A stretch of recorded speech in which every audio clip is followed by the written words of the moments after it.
Right, street talk then. Wedding bells are in the air for Carla and Lisa, but a bell has tolled for another unfortunate character of the week. Who is it? I don't know. Yes, I do know, but you don't Shut know. up, We'll have to it's wait a boring. week to find out. We have got lots to unpack from this week's Coronation Street, but Gemma, I believe that you have some clickbait to unpack to get our juices flowing about what's been going on in the world of Corrie this week. Thank you very much, Jonathan, as always, for sending them. Don't roll your eyes at me. I'm going to start calling you Lauren. Stop presenting me. What do you This is my podcast as well. Stop presenting you? Yeah. What do you mean? You're the presenter and I'm just the one that comes and just moans about stuff. I present you this fine specimen of a woman, my lovely wife Gemma. Sorry, what's the clickbait? Oh. From Liverpool Echo, Coronation Street fans baffled as they rumble death after worrying Carl blunder. Coronation Street's fans baffled as they rumble death. Yeah. Carl blunder. I don't know what mistakes Carl made this week. I mean, one might say that trying to flood a hotel room in a sink or bath which would surely have an overflow somewhere is a bit of a silly move. But I think Coronation Street just kind of sidestepped that. The sink did have an overflow on it that was very visible. The other thing, right, I'm just going to say this now. I really love how cheeky they were with this because there was no damage done at all anywhere that you could see. They just put towels everywhere. Put Debbie in a big yellow hat. Made Debbie dress up like Paddington Bear in an alternative colourway. It's almost like Roy's cafe fire. Apparently devastating damage in the bit you didn't see. And who knew that the sex room at the hotel was directly above the bar? The only other set that the hotel has got. Well, I mean, what damage did it do? You couldn't see anything, could you? No. Literally, there was nothing. Well, apparently it was like the Poseidon adventure in there, but actually, it was Gemma. quite sneaky, wasn't it? Because I don't think it was like, oh, come on, where's the damage? You just kind of went, oh, all right. You had to just go along with it. They could have added some squelching sound effects as they were walking. They could have had a walk through some water at least, couldn't they? I know that our Debbie is a little one, but I don't think she'd drown in a shallow pool of water. Give her I think a that straw probably to breathe would have been okay. I don't know. I assume that's nothing to do with Carl's blunder. No, do you want to know? Yes, I would love to know what this is about. Do you remember there was a scene where Carl had blood coming out the back of his head? Yes, I do. And it didn't really explain where that came from. Well, I thought that was from his kicking he received from Ronny. Yeah, but he went to hospital and came out again since, didn't he? Yeah, blood down the back of his head. I thought that was just a massive I didn't gash. write this article. Okay, I'm just, you know. His black eye got fainter at one point, which I guess it would do. And everyone thinks that Ronny is going to get blamed for killing him, but it actually was Theo that was going to do it. That's what the article says. Yeah, these articles. Lots of these articles this week are fans just like work out killer, and it's somebody on Reddit going, "I think it might be Megan that dies." Yeah, because Maggie pushes her down the stairs. So the gaff was the fact that Carl had blood on his head, even though he should have had it cleaned up after hospital. The other thing I'm going to say, like last time I said, if Ronny beats you up, he's going to leave a permanent scar there. Last time I said he's like Voldemort. Go on, sorry. Last time I said, can everybody stop using fate sealed or death sealed? Can you stop doing that? They haven't. This week I'm going to say, can you make it so I can read the article before your stupid website crashes? Because I'm sick and tired of these stupid tabloid websites where you can't get through scrolling through it without it how do they get anyone to click on these things? The headline always refers to something at the very bottom of the article, and the number of adverts you have to scroll past to get to what is it you're referring to, because they're literally like the first 3/4 of them are just describing this as what's happened in Coronation Street this week. I know. This is like, look, I'm not. This is really snarky, and I know that the people that they employ, passionate, caring, they know their topic. You know, they don't get in. You know, there's very skilled, good writer, creative, etc. But I kind of get the impression that when they have their job interview, they say, like, why do you want this job? And then the person comes out with, like, 3 paragraphs about, that being a child and being inspired, and when they went to school and their teacher said this or that and the other thing, and then they finally get to the point in the final like sentence of their answer like 3 minutes later, and then the person interviewing them goes, "You're hired." You're a terrible waffler. They have to, the very beginning they have to say, "You'll never believe why I won this job as Reason 3 will shock you. At the Coventry Evening Telegraph. My fate is sealed. You're going to hire me." Like, what it used to be that you'd have to be really concise. If you're a writer, you had, like, go through it and cut out half of this because it's irrelevant.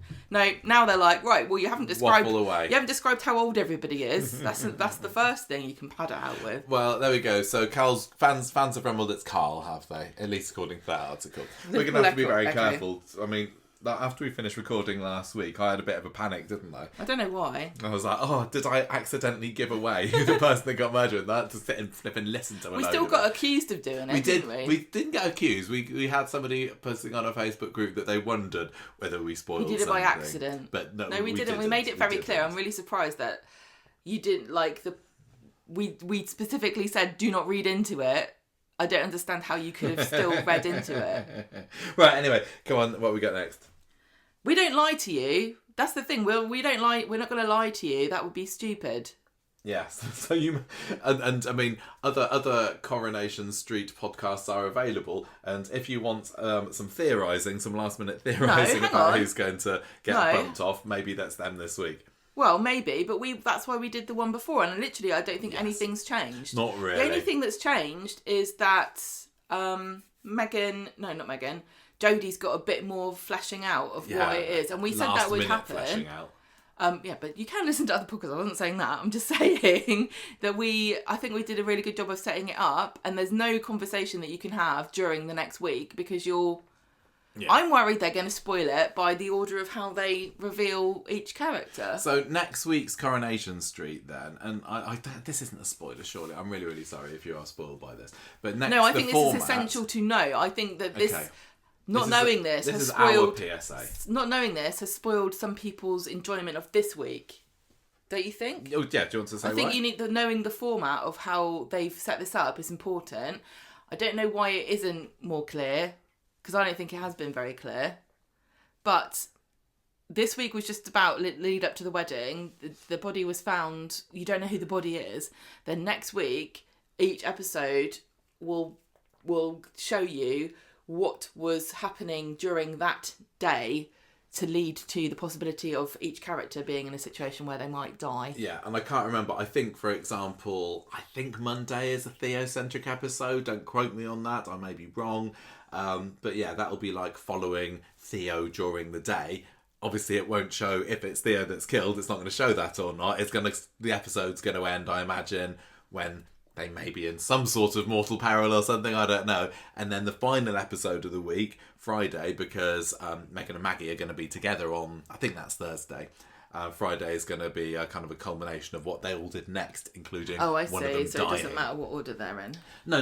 I mean, there may well be clues in one rather than others. I don't get why they did. I think it's a fair format. Why did they do 5 characters when they only have 4 episodes to cover? Well, I think it's fine. As I say, having those two together. I know, it just kind of annoys me. I would find it very annoying. I guess they're the one. Although I'd say that Theo and Carl are in the same story now. Yeah, I guess so. I mean, who else Maggie and Megan are very, very intertwined. Jodie's obviously on her lonesome. Carl and Theo have been butting heads for sure. Yeah. And in fact, you know, for the story purposes this week for the podcast, I have lumped everything to do with Carl and Theo together. So there's going to be a bit of chopping and changing there. But anyway, that's how it's going to work last week. And I know some people tuned into Thursday's episode, very hopeful that we'd get to see somebody murdered or even at least see who Betsy found at the end. But that's not what they wanted to do. Did you like the format? Do you feel shortchanged that we are now the 24th of April as of the time of recording and we still don't know? You know, as I say, we had this date circled in our calendars. Yeah, I'm a bit disappointed that we don't know. Yeah, yeah. But I'm glad that I know lots of people have been saying, oh, Swallow Week, why is the murder ruining Swallow Week? The Swallow should have its own week. I say murder should have its own week, so I am really glad that the murder is going to have its own week next week. Yes. And not be overshadowed by the wedding. I think that there was a decent enough balance. I know some people were saying that during the week there wasn't enough Swallow leading up to it. But, we got an awful lot of Swallow on Thursday. Maybe we could have taken out some of the other stories and not had those little scenes with the Battersea sisters, not had the mysterious man on the scaffold walking along. And or just Jodie and yeah, exactly. They could have taken that out and give Lisa and Carla the full episode to themselves. Some people have been saying it should have been an hour long. Well, I don't think it was necessarily needed, but I totally get why the Swallow hardcore did want that. But I'm definitely curious about the format. Obviously, as somebody in a very privileged position to know who does die at the end, it's not going to have the same level of excitement. I know, I can't not say it. I think, I hope that a lot of you out there are going to really, really enjoy the mystery building up over the week. We've I'm literally sure we're going to seen find more stuff out, aren't we? Yeah, we've seen 5 to 10 minutes from each of next week's episodes. So at the press day, they showed us some of the highlights of each of those, and then a little bit of Fridays. I think it's going to be really good. There was an article on Digital Spy this week about a Kate Brooks interview that came from the press day, which we didn't sit in at. And apparently Kate Brooks says that she's got some banging episodes next week. Well, we'll see. We'll be the judge of that. Thank you very much. But apparently there is music at the beginning of every episode. No, so we didn't get music. I was just about to say there was no music. What? When? When we watched the clips. No, there wasn't. We didn't watch the whole episodes, did we? We kind of saw clips from... What music do you think each character should have? I think Thea should have Mr. Blue Sky. Why is that? It's so cheerful. Okay. Carl obviously needs a bit of 99 Luftballonen because he is the token German of Coronation Street. Jodie, bit of Andre. Mysterious girl. Are we going to get copyright straight for that? Because that sounded just exactly like it. There's no way that's going to be on Spotify now. Who else have we got? Maggie and Megan. Megan would have that... You said that when you were a kid there was a TV show about a teacher that fell in love with a kid in their class, and they had the theme tune that was the same as the Shrek soundtrack song. Ever fallen in love with someone you shouldn't have fallen in love with? That's a song. It's a song. I think maybe she should have that one, shouldn't she? But I think that implies a level of emotion that I don't think she is capable of. And Maggie, she can have some Bewitched or something, or The Cause, or some Irish. I don't know. I'll take your pick. Boy's Own. She can have. I imagine just Maggie stalking down the dark, the cobbled streets at night with menace and murder in her eyes to hey, Well, we will have to wait and see. I mean, somebody needs to make an edit of that. That's the thing I wish we could do more of, is make edits with songs. Yes. Because that's one of my favourite things. I don't think you're allowed to do it. I don't know. Anyway, I hope that's not spoiled it for anybody. It's more of a warning, really, because I don't think there's anybody listening going, oh, I love it. I wish... What are you talking about? Music at the start of episodes. I don't think everybody, a Christmas thing, but nobody's waiting for Coronation Street and then go, oh, brilliant. Oh, I love it. They put a soundtrack at the beginning. This is the best. Okay, I'm so glad that I went into this unspoiled. This is a warning for people. If you roll your eyes to down before you start, then when they roll up, when the music starts, they'll be at the right level to carry on watching Coronation Street. So maybe try that one out. Right, here's a question. How many of these songs are we going to have to Shazam? Oh, probably all of them. I know. We don't know much music.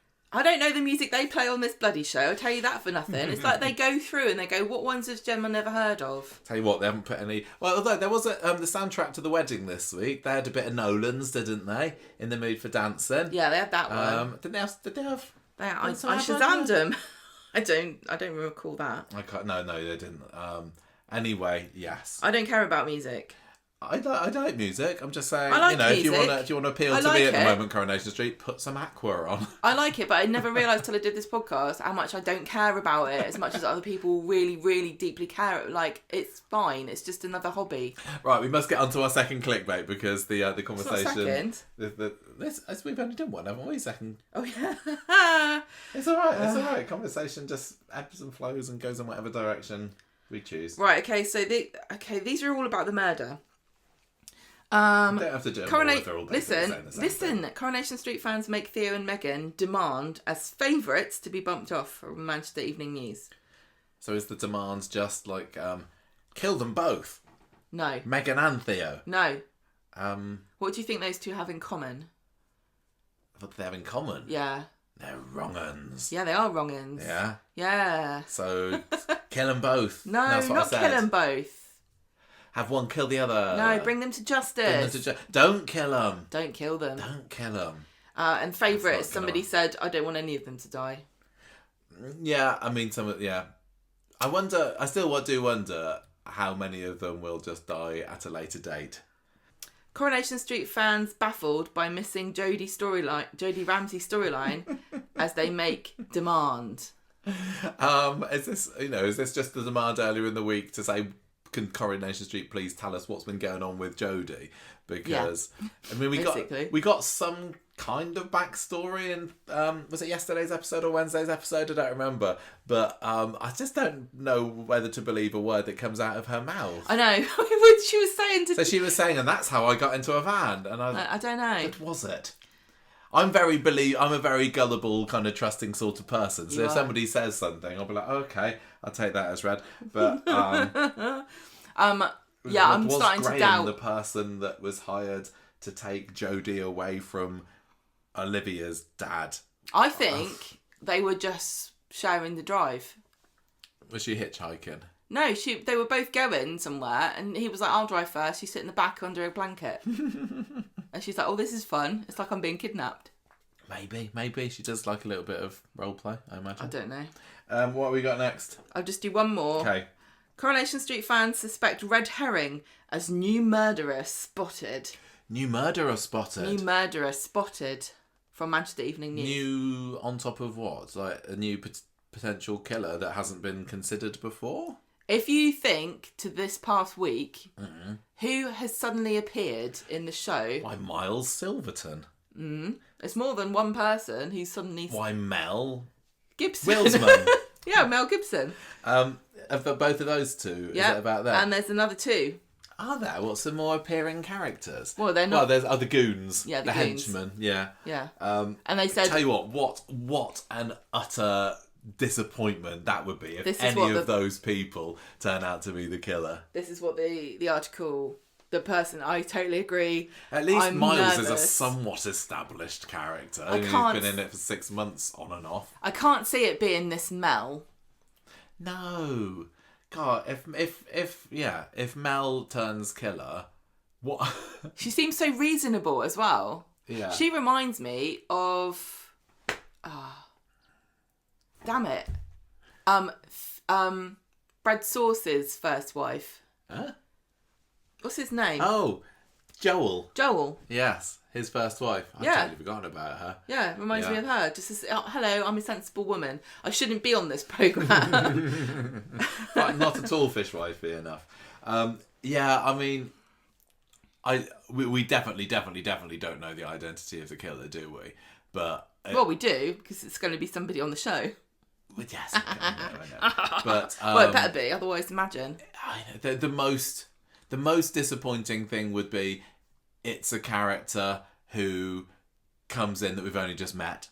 Second most disappointing, and still fairly likely, is it's another short-term character. Like, if Carl gets bumped off, it's Theo, or vice versa. Or if Maggie gets bumped off, it's Meghan, or vice versa. I'm not going to mind if it's one of these five doing something to the other one of these five, because I've already decided, I've already let them go in my mind.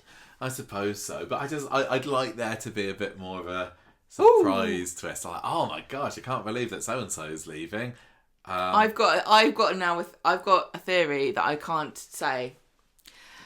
So who's being smug about it now, eh? And I think Okay, we won't say any more. Let's go through Let's talk the storyline. about the stories for this So you week. can't even let me do it. You Sorry. can't even let me present it. You have to present it. You present me. You're like the whatchamacallit, is it her name Gwen out of Galaxy Quest, who has to repeat everything that the computer says. Like, if I say something, you have to repeat it. You can't. I can't be the one that says the stuff. Sorry, and I know I have had people critiquing me on that in the past. So how does it feel? Go ahead, Gemma. What are we doing Oh, now? thank you. I need permission to be the presenter of my own show. You do it. No, you do it. What are we talking about You're so this good week? at it. We're going to be talking about all of the swala stuff first. That's the first of our 4 stories because it's kind of separate from everything else. I thought, we'd have wedding stuff first, murder stuff second. And I did come up with 2 storyline titles for the wedding that I was actually quite proud of, and on debuting them to Gemma yesterday evening, I got a laugh off of both of them. I was originally going to just call it Wedding Bells, with a double L-E-S, but then I saw that was on the front of a soap mag, and I thought, I can do better than that. So, I don't know, I've still got 2 here, and then choose whichever one you want, listeners, as the official storyline title of this. But first one is a permanent leaseholder, which is now Carla's new job title. Yeah. To happen to hold and all that. Or we could call this week the old Ball and Swain. So one referring to Carla, one referring to Lisa. I don't know, whatever floats your boat there. Up next, so we got... Was there no crossover? There wasn't really any crossover with this and the rest of this week. Well, only that Carl was the one that flooded the hotel, so we're going to be a bit... Show me the back evidence. To front there. Show me the evidence. End of Wednesday's episode. No. So what? He filled a bath up. I think this is all an insurance job. Right, so I've called... I wasn't really happy with either of these storyline titles. I've got 2. I wanted to call it the Bad Lads, because that's what they are, right? So it's like the Ballad of the Bad Lads, maybe, or Bad Lad, MAD. Why? There's mutually assured destruction between them, isn't it? Okay. Although one of them has got a little bit more on the other one than the other way round. Has Theo got anything on Carl anymore? No, he met somebody in an alleyway. So I'm not surprised really that Carl in recent weeks has been just trying to drop the hints that it was Theo. But yeah, I don't know. There is a bit of mad mutually assured destruction there. So bad, mad lad.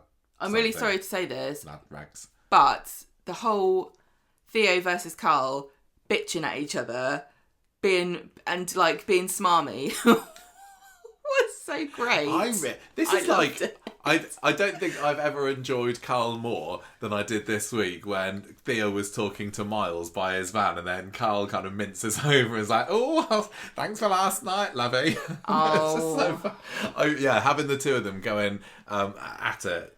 What? In that sense, has been hilarious. Theo, I just think he's being great this week. Maliciously, hyper enjoying being a villain. I'm sorry, I know that he's horrible, but I just love it when villains love being villains. Yeah, exactly. Theo's been holding it in all this time when he's been having to keep up this sheen of respectability. Yeah. But I can't remember the exact quotes or anything. But when Gary was under the scaffolding with him earlier, and it's like, I'm gonna get you, Theo, and Theo was like, "Oh yeah, really? Oh yeah." Oh. I love it. I'm sorry. Yeah, having met James Cartwright and knowing just how hyper he is in real life, I think this is definitely enjoyed playing Theo in this past week, and is it a pride before a fall? Who knows? Up next, we have got the Meghan storyline. Welsh Dragon. Because it sounds like Welsh Dragon. It does. I like that, actually. She's been dragging about, hasn't she? She's been dragged. Welsh Dragon. Also, she has been dragging her heels about going to France with Will, hasn't she? Because he didn't seem into that. No one wants to go to Paris. It's boring. Maybe she still is in love with Will, but she shares the same appreciation or lack thereof of Paris as you do. It's not your favourite city, is it? Even watching Emily in Paris doesn't make me want to go to Paris. But you don't like it either. It's rubbish, isn't it? It's just boring and rubbish. It's got no personality. I think compared to the rest of France, a lot of France, boring. Paris's hype is just living up to but it's Paris. What's there? The Eiffel Tower. The Eiffel Tower, the Champs-Élysées, and the Arc de Triomphe. Undeniably beautiful. One of the best art museums in the world. Yeah, but I think it's like a case of once you see the food's not that great compared to the rest of France. I don't like how busy it is. I don't like too busy places. Obviously, you've got to go and see It's just like really got a weird vibe. Got to go and see the bit where Princess Diana and all that. But yeah, I don't get it. There are much nicer places in France. I just like than Paris, which feels like its own place. I think every capital city in the world feels like a different place. Isn't there a name for like a syndrome? Yeah, it's called Paris syndrome. Is that what it is? It's Paris syndrome. You go there. Well, it's hilarious. Oh, is that it? Yeah, they've got repatriations experts for people that don't like Paris. Do you think they have Conversation Street syndrome when you tune into an episode of us and it's like slagging off Paris and it's your favourite place? Finally, with the Jodie storyline, this works better written. I've just written Joe die ? Jodie Ramsey? Is she going to die? Who knows? I thought I'd get new ones for everyone this week, but I started strong and then dribbled out towards the end. Oh God! Would you like me to take? You do I'm going to do the ball and swain this. So Carla is getting a little bit on the Bridezilla side on Sunday's episodes, and she's checking with Ryan whether they could, maybe have exclusive use of the hotel for the whole wedding. And he's like, that's going to cost you a lot of money, actually, Carla. I don't know why particularly, because exclusive use of the hotel, as far as I'm concerned, is the bar and that one bedroom, and that's about all you got for it. And they did get that, didn't they? I can't believe that she hasn't got her own function room, and she never thought about it before the week of the wedding, that she might actually prefer. I also can't believe that they can't rent it out to her on a Thursday. Surely nobody else needs the hotel on a Thursday. Well, it was going to be that I know, that other thing, wasn't it, that was there. But anyway, so she hang on. A bit of Cold War thrown on that idea. This architecture... Ooh, how prophetic. This architecture show that cancelled was also not going to have exclusive use of the function room. No, apparently not.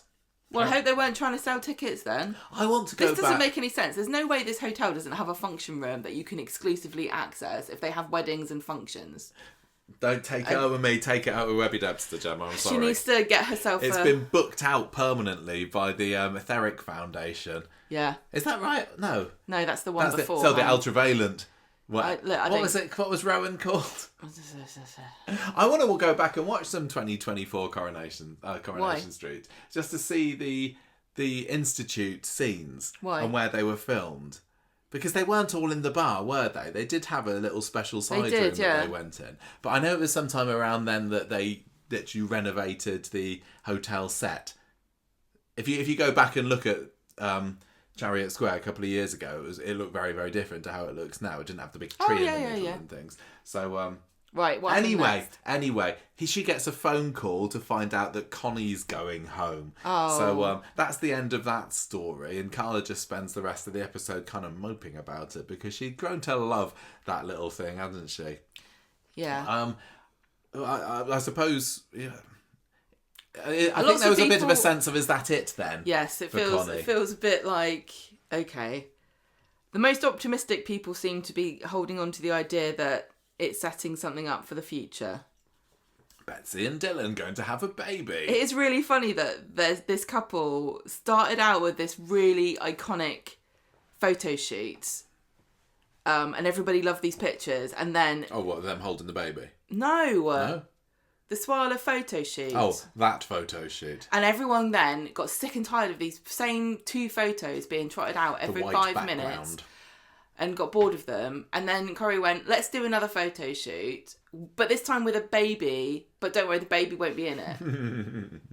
What's the point of having a photo shoot with the baby? I would like to be kind of charitable towards Coronation Street here and say I quite like them having a baby for a bit. It was quite sweet. It was nice to see that maternal side of Carla coming through. I enjoyed Jodie's involvement. I liked Yeah, it was just a nice kind of family, low-stakes drama kind of thing. But it wasn't something that I would have wanted to have seen permanently. And I think we said on the week when they got Connie, we were pleasantly surprised by how much we enjoyed it, because we're not the biggest baby fans here.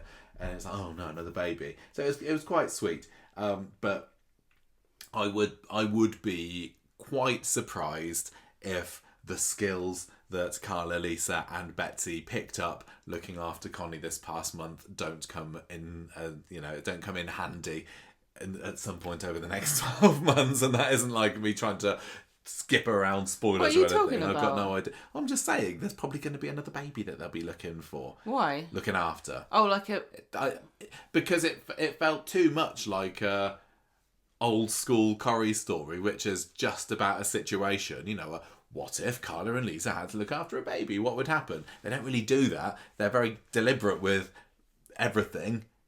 The cynic in me says they just wanted a photo shoot with a baby. I don't know.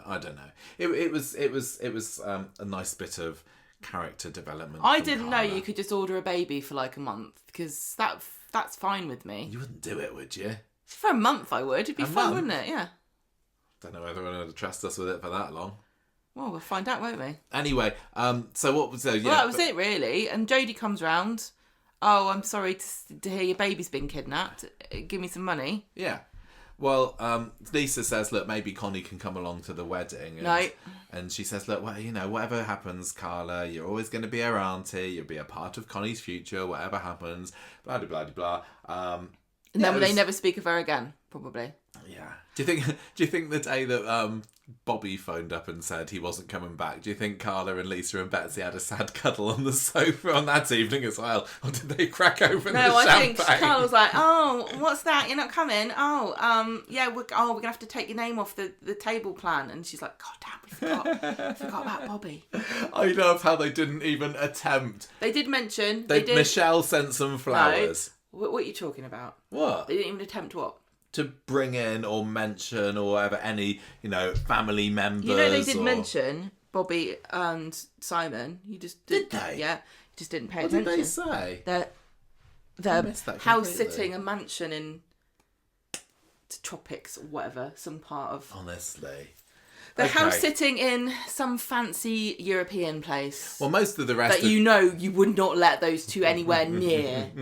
Oh my God, could you imagine? If you had a mansion, would you let either of them even come to the front door? You'd be like, no, the tradesman's entrance is round the side. You both look like con artists. It's like that Man vs. Bee that we watched on Netflix, isn't it? With the house sitting, and then this inept Rowan Atkinson turns up at the door and sets fire to the place. That's nothing compared to what would happen if Bobby and Simon were in charge of it. Well, they should have had Man vs. Baby, but with the Connor Swains and Connie. They, yeah. Anyway, so they didn't. I suppose most of Carla's family are dead, aren't they? Like, or Paul, in prison. Dead. Peter, not dead, but abroad. I think he'd probably be rocking about a bit if he came. Johnny, dead. Kate, who bloody knows, buried up to her neck in a beach in Bali somewhere. But yeah, nothing attempted there. And then any of Lisa's family? No. So I felt a bit sorry for Lisa this week, really, because we found out that she doesn't actually have any friends that like her as well. that was like, oh. But you said that sounded like you're perfect. Look, when I had my stag do, it was just me and Mark and Trekkie, and they put me in a car, and we drove up to Scotland, I think. Was it Scotland or Wales? Scotland. Yeah, Scotland. Not from here, from the Midlands. Where did you go? We were going to climb up Ben Nevis, but it was too rainy. It was too rainy, so we didn't. And why did they think you wanted to climb? Because we climbed Snowdon together, and who would... if you were organising a party that you thought I'd really, really like, what on earth would you do? I'm not me. Yeah. I'd set up a Mario Kart tournament and have pizza. That sounds good, actually. Oh, I should and do an ice cream sundae bar. Oh, okay. So when we do our vow renewal, you're going to be my chief stag then, Gemma. All right. Here's my advice. Is that possible? Stag and yeah, wife? I don't get why have a separate party if you don't want to. Number one, don't bother about it. The only reason we had separate parties is because we didn't want to do the same thing. Yes. Well, I didn't want to get my hair. Here's my other thing. Plan your own bloody hen party. I plan my own hen party. I don't. Why are other people planning? No, Gemma, you're a bit of a control freak when it comes to organising do's. Nobody offered to do it. So I did it. Well, look, you like... I'm not a control freak. If somebody had said to me, I've got an idea, do you want to do this? I'd say, yeah. You like catering, sorry, is what I meant I didn't cater it. Okay, I don't know. We went to a vintage hair salon and got my hair and makeup done. Then we went to the Ritz for afternoon tea. Then we went shopping. Mm-hmm. And then we went to karaoke.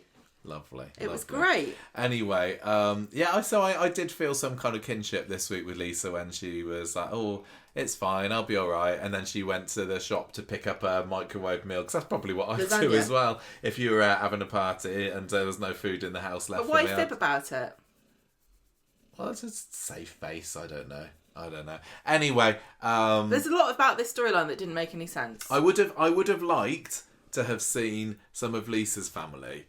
And I don't want to be that guy that says, back in the old days of Corrie, weddings were the perfect opportunity to just introduce some of the extended family members. You know, if we didn't, having people like Barry Connor coming into Maria's wedding, for example, and when Martin married Gail, we met Martin's parents. I think even Curly's parents in it at one point. I don't remember. But, okay. Yeah, it was a low-key affair, and everybody that we saw was either just random extras or kind of background underworld people or other, general underworld workers, weren't they? And I don't know, maybe they couldn't have fit it in, but I would have liked the opportunity to have met more of the Swain clan, and then maybe we could have found out that they were related to Arnold Swain. Yeah, I mean, the only drawback is I can imagine that it never got addressed why they weren't there or why there were no Swainers, right? Never came up. Well, I mean, maybe they could say, "Oh, we phoned them last night when we found out that the hotel had flooded." But it never came up, right? So the only thing I will say is that if they had turned up, we would have had to wait another week to find out anything about them. And then by the time that happens, we wouldn't care because we want to know who's the murderer. Yeah, I suppose. So you want their own thing. But can I just add another thing? Yes. One of the articles that Jonathan sent for Clickbait was just Sarah Lancashire going, I'm not going back to Coronation Street. Yes, I saw that in the Mirror this week. Funny. I'm not going back to Corrie because there's no point. I got offered £1 million. I won't do it again. Did she say that? I don't know whether that's true. They didn't say that she said that. Can we do a GoFundMe to get Sarah Lancashire back in Coronation But here's my please? suggestion. Her whole point is, I wouldn't go back. You can't learn anything new by going backwards. I want a blank page. Who says she has to come back as Raquel? I'm going to cast her as Lisa's mum because I think that would be amazing. No. Yes. No way. Why? If they're bringing Sarah Lancashire back to Corrie, she could not be anyone other than Raquel. That would be what a waste. What a waste of a fantastic actress. I just don't think. Look, she says lots of things about why she wouldn't come back. She says lots of things why she wouldn't come back, but I genuinely do not think that she could play Raquel anymore. Why? Raquel doesn't fit into Corrie. She says this. Like, her era of Corrie is a completely different era. But the character of Raquel, and how would Raquel fit into the show? She wouldn't. I just want her back. Even when Raquel came into it in the millennium, she was different to the 90s. But Raquel is Raquel is a product of her era, and she's also one of these characters that feels eternally trapped in the age that you knew them. Like, you cannot imagine Fred Elliott the early years.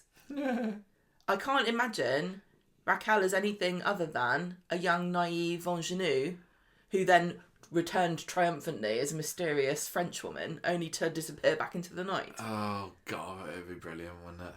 I'd still go for it. I know we might get a Scylla situation where Scylla Battersby came back in and it wasn't as good. Scylla Brown, sorry. What's wrong with her being Mrs. Swain? Because... Don't you think she'd be brilliant? Of course she would. Of course she would. What do you think Mrs. Swain is like? They've done something wrong, haven't they? What? Lisa's parents have done something wrong. Turned her into they've raised a social outcast. Very cold. Obviously read the same parenting very book as mine did. Very dismissive, quite rude. Isn't she? Yeah, a little bit. I said this before. Can be. Okay, anyway, look, what are we talking about? Monday's Corrie on this story. We just got a few things. It was a couple of soppy scenes, and yes, I did say soppy on the short, and I'll say it again because it was, about the vowels, wasn't it?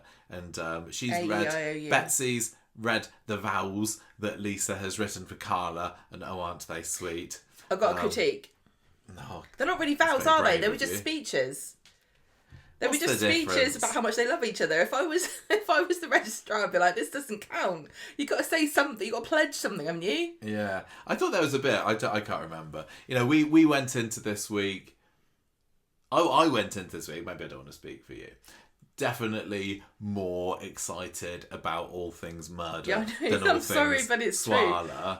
But that's not going to surprise anybody. And actually, I surprised myself by on my second viewing of the wedding episode on Thursday, actually appreciating it a lot more than I did on the first one. Yeah. I like Carla and Lisa, but I'm not up there. I'm not a wedding person. You know, so some of the Swala fans out there probably literally did buy a hat to watch the episode in, and they had their own little Swala party, and fair play to you. I would do the same for a character that I was really, really heavily invested in. Not for a wedding. But I don't think I've ever really cared about a wedding on Coronation Street. There have been some good ones.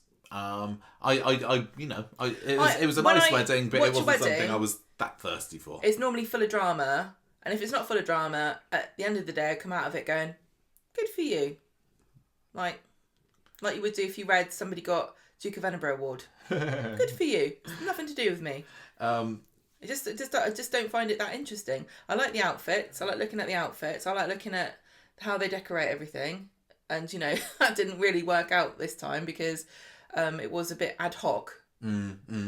I wonder whether they just panicked and the budget just didn't cover what they wanted to do, because I really can't fathom how the storyline just seems very weird to me that they had a surprise wedding on the wedding day and didn't invite anybody. I don't get why they did that. I really don't. They could have just had the same characters do the wedding at Chariot Square, couldn't they? Why it wasn't really a flood. There wasn't really a flood, was there? It was all made up. So why did Lisa kind of fake out like, we're not having a wedding?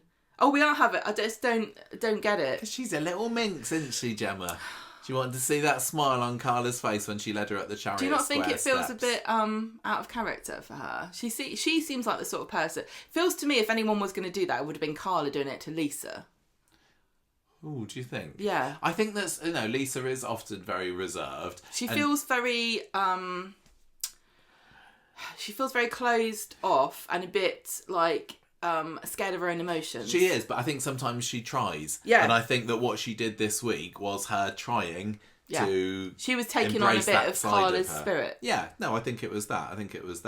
Well, it makes sense. That's cute from that perspective. But I'm just saying, it does still feel like more of a Carla move than a Lisa move to go, I'm going to have a wedding anyway and it's going to be a surprise for no reason.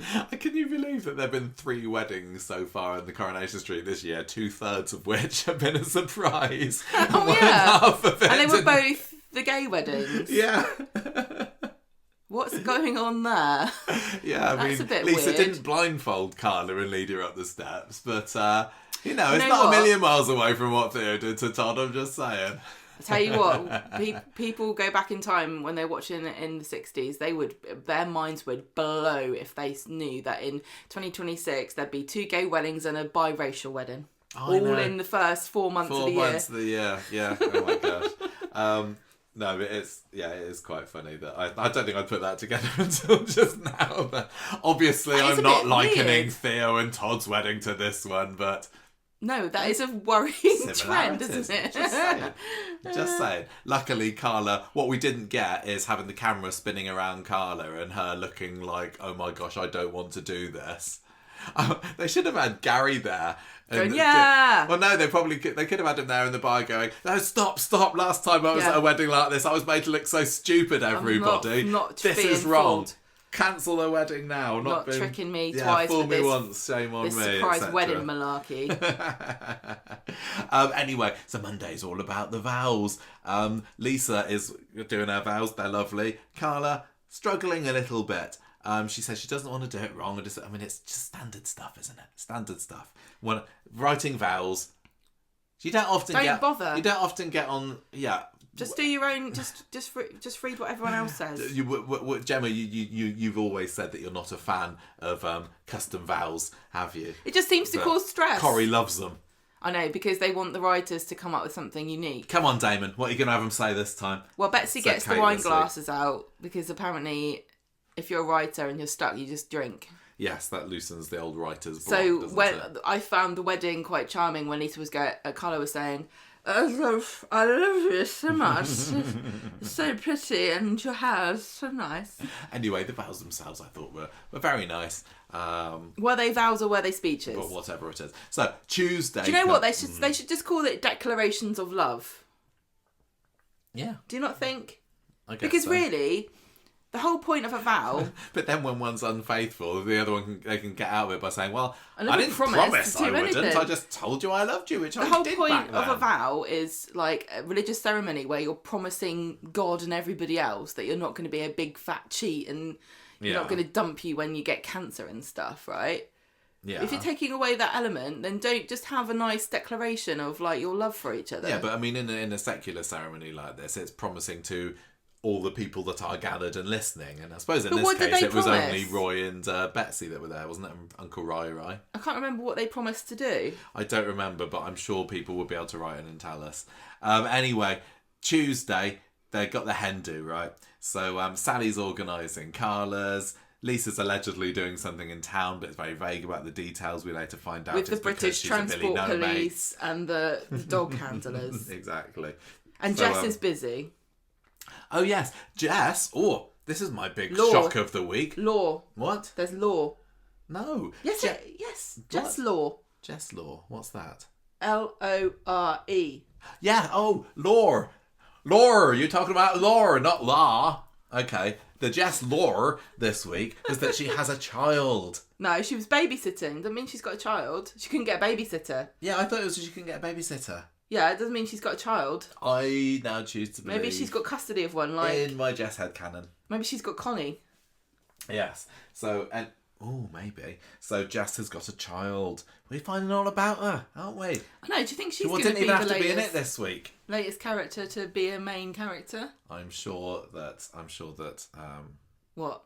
I'm sure that the actress who plays her would love that to happen. I would love that to happen. I like Jess. If we can't get rid of them, just let them take over. She's going to be top of the episode appearance count 2027. Jess 2027. We're going to be like, sick of Jess. Why do we need another copper? Whose idea was this? Right, so it's a devil-themed hen do in the Rovers, right? Yeah. And that, you said that the wedding is all about promising to God, and this is definitely showing that Carla's not having any of that, or at least Sally's not. I liked been the very officious organiser of it all. Carla's devil horns. Oh, she had some Maleficent ones. They were really good. Magnificent. Where did they get horns. those from? I want some. Probably the local fancy dress shop. I bet you can. I bet they're dead easy to get hold of these days. They just look really cool. It looked like they hurt her head though, because a few times she was wearing them in a weird way, which made me think they were giving her a headache. I think that the occasional mention of Sally having a Christian lesbian daughter, like if they did it all the time, it would lose its impact, wouldn't it? But when it gets mentioned, it's like, that's a reference, and they kind of do it a little bit differently each time. This was fun. Really this was the funniest. This is one of my favourite moments of the week, when Sally's trying to organise everything and she says, well, I know what I'm doing here. And who was it? It was Betsy, wasn't it, that says, yes, everybody, because Sally knows because her daughters are, and then the whole room goes, lesbian. I loved it. So rather than Sally being the one to brag about it, everybody's like, we know, and it was totally unrealistic to have a whole room all saying the same thing. No, I think that would be really funny. I thought it was great. I really, really enjoyed that. I mean, all we needed on cherry on top was somebody to saying, and also, and then she could have said Christian as well. But Sophie wouldn't have approved of that fancy dress, I'm going to say. She's got games organised. She's got a Mrs. and Mrs. Although we didn't actually got to see it. I didn't like that. The fact that somebody said, how are you going to know Mrs. and Mrs. if Lisa's not here? And she's like, oh yeah. She's like, well, nobody helped me organise it. What had she planned? But anyway, Lisa turns up at the end, doesn't she? Roy does his toast. And then, speaking of toast, I'm trying to make a link here. A nice segue to Sally going to the corner shop. Right. But Lisa's not buying any bread. She's buying a lasagna, a microwave lasagna. And apparently, as Sally finds out, she has not had anything organised for her because she's just not... What does she say? It's not really because she's not very well liked, but I don't know. Organise your own hen do. I do think that if you want one, do it. Like me, if somebody had to organise a party for me, they'd be like, oh god, he's not going to even enjoy it, I imagine. And I think that's the sort of same thing for Lisa. I didn't even realise that that other people organised your hen do for years. Well, there we go. You learn something new every day, don't you? Why put what? I don't understand. It's your party. Do what you want. Anyway, Lisa gets dragged along to the Rovers by Sally, and Lisa explains what's happened. She's trying to escape, but Carla ropes her in, and they all just have a lovely time. I enjoyed that hen too. It was a lot of fun. Nice to see Dirk there with his Every time that Dirk's on it at a party, they always give him some funny coloured glasses to wear. I find Wednesday. You don't. The thing is about following traditions is that sometimes you can do it when it doesn't suit you and there's no reason for it. Like having a egg and stand do is because you would have different groups of friends and you only invite men or women to it, right? Yeah. But Lisa's, it didn't have anybody, and Carla's hen do was a mixed do anyway. So why didn't... I mean, half of those people are supposedly Lisa's friends as it is. Why don't you just have a combined one? No, I think it's all part of the tradition of, traditionally it would happen the day before the wedding and you're not allowed to see your partner before. But I've just said, you don't... Why follow traditions if they don't fit your needs or like logic? Well, maybe... That's not how we live anymore. You don't need to have a separate one. Maybe Carla was hoping that they get a stripper in and he didn't want Lisa to find out about it. Well, I don't know. A policewoman stripper. Oh my god. That would be great. Anyway, so Wednesday, everyone's a bit down in the dumps because the hotel's been flooded. As we said, Carl's been up to a bit of no good there. And apparently they've got a licence to only get married in that place. Is that how it works? I don't know. And anyway, so Carla kind of huffs off and she's very annoyed about this, as you would be. Lisa's trying to, put a positive spin on it. She's clearly, upset about it as well, as you would be, but the news seems to have hit Carla a lot harder. I suppose it's kind of a bit bigger of a step for Carla, maybe. Getting married to a lady, something that they've not made a big deal on the show about.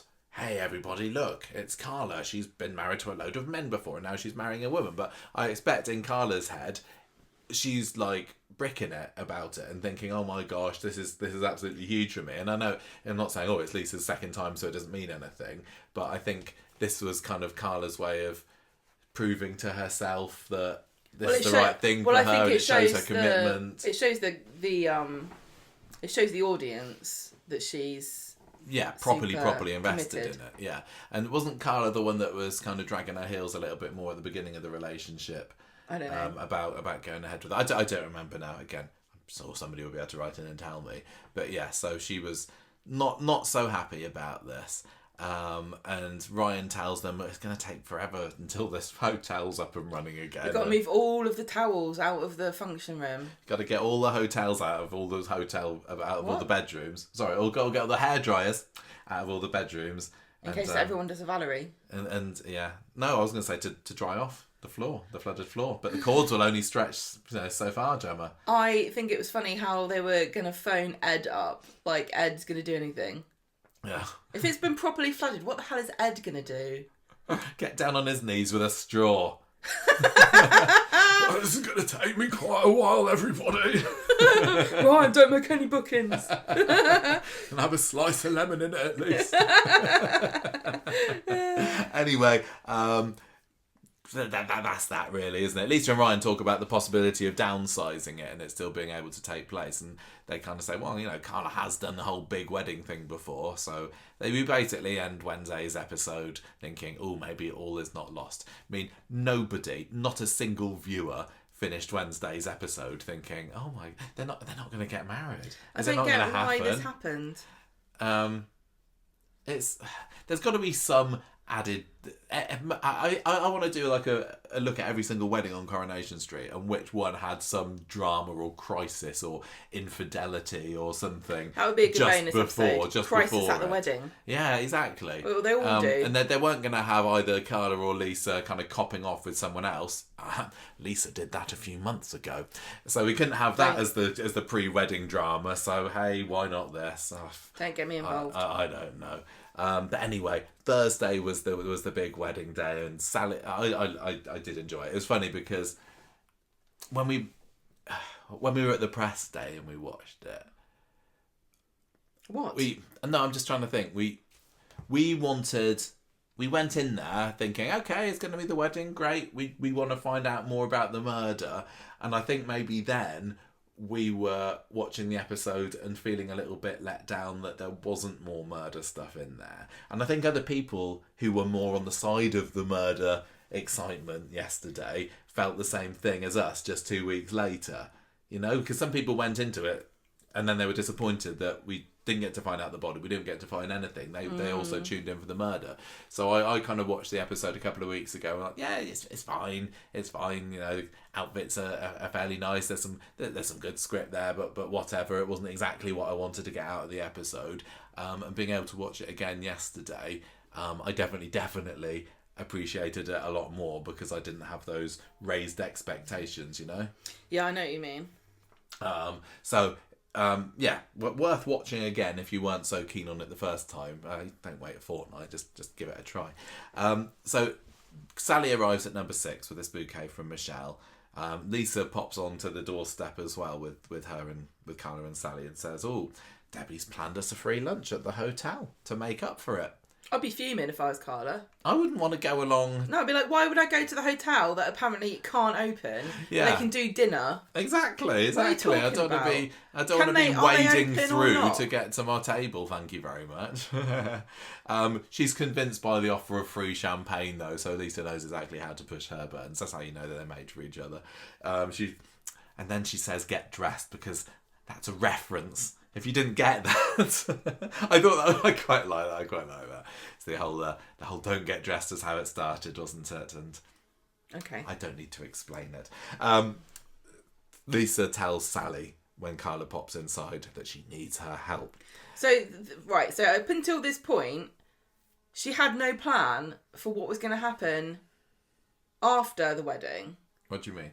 Like, it seems to me that she just goes to Sally, I've decided we're going to have a wedding anyway. Can you please do up the factory?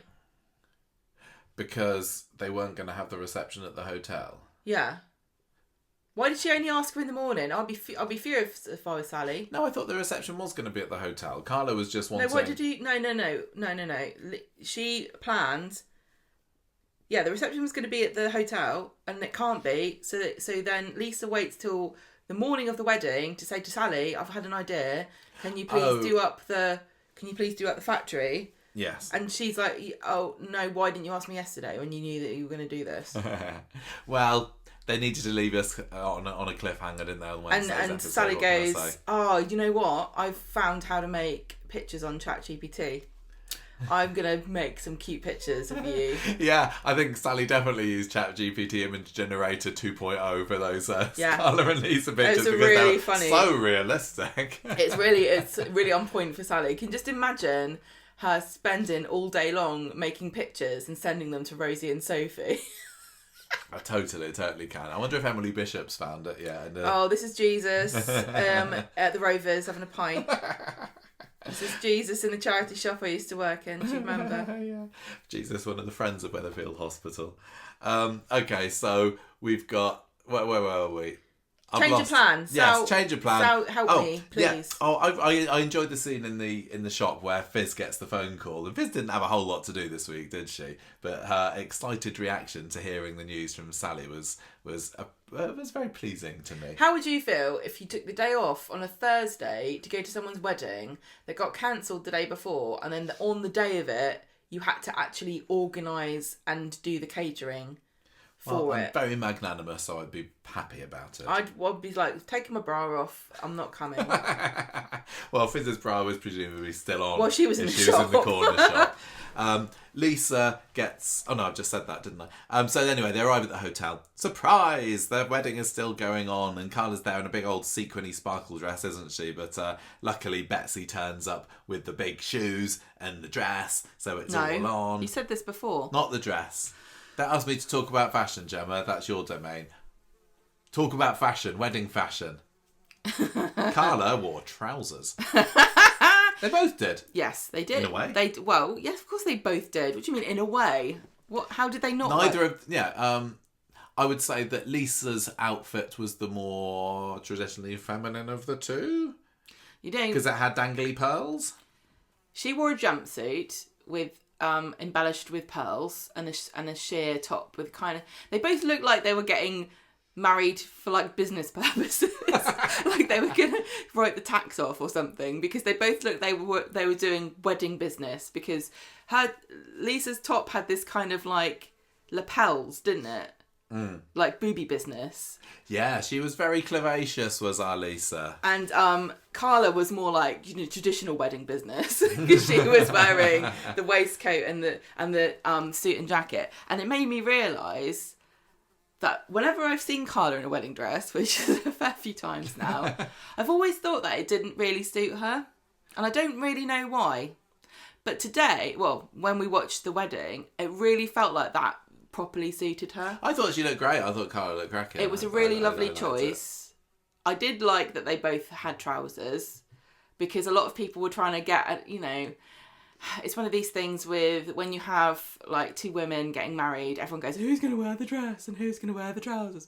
And so people were trying to sort of guess who would wear what and things. And so I like the fact that they just both went, we're not wearing dresses, we're just wearing trousers. That was quite cool. Yeah, but Lisa's with the whole pearl thing going on was the more feminine of the outfits, right?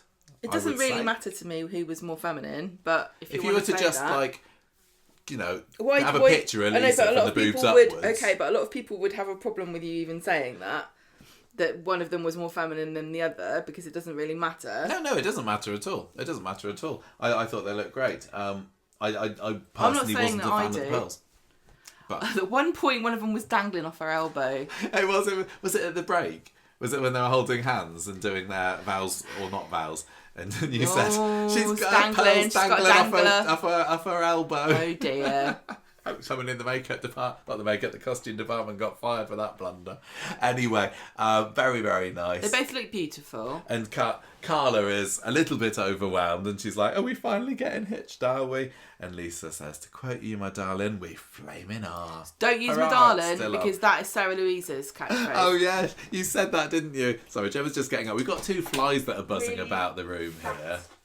Big fat flies wanting to get our exclusive first dibs on our opinions on the Swala wedding. Well, sorry, they're out the window now. Yes, yeah, she did say my darling, didn't she? And it both Sarah Louise. Well, she got it off Audrey herself, didn't she? Yeah. I just find it hilarious. She just stopped dead saying that, Sarah did, didn't she? She hasn't said it for years. No, I know. It's like we bullied her out of it.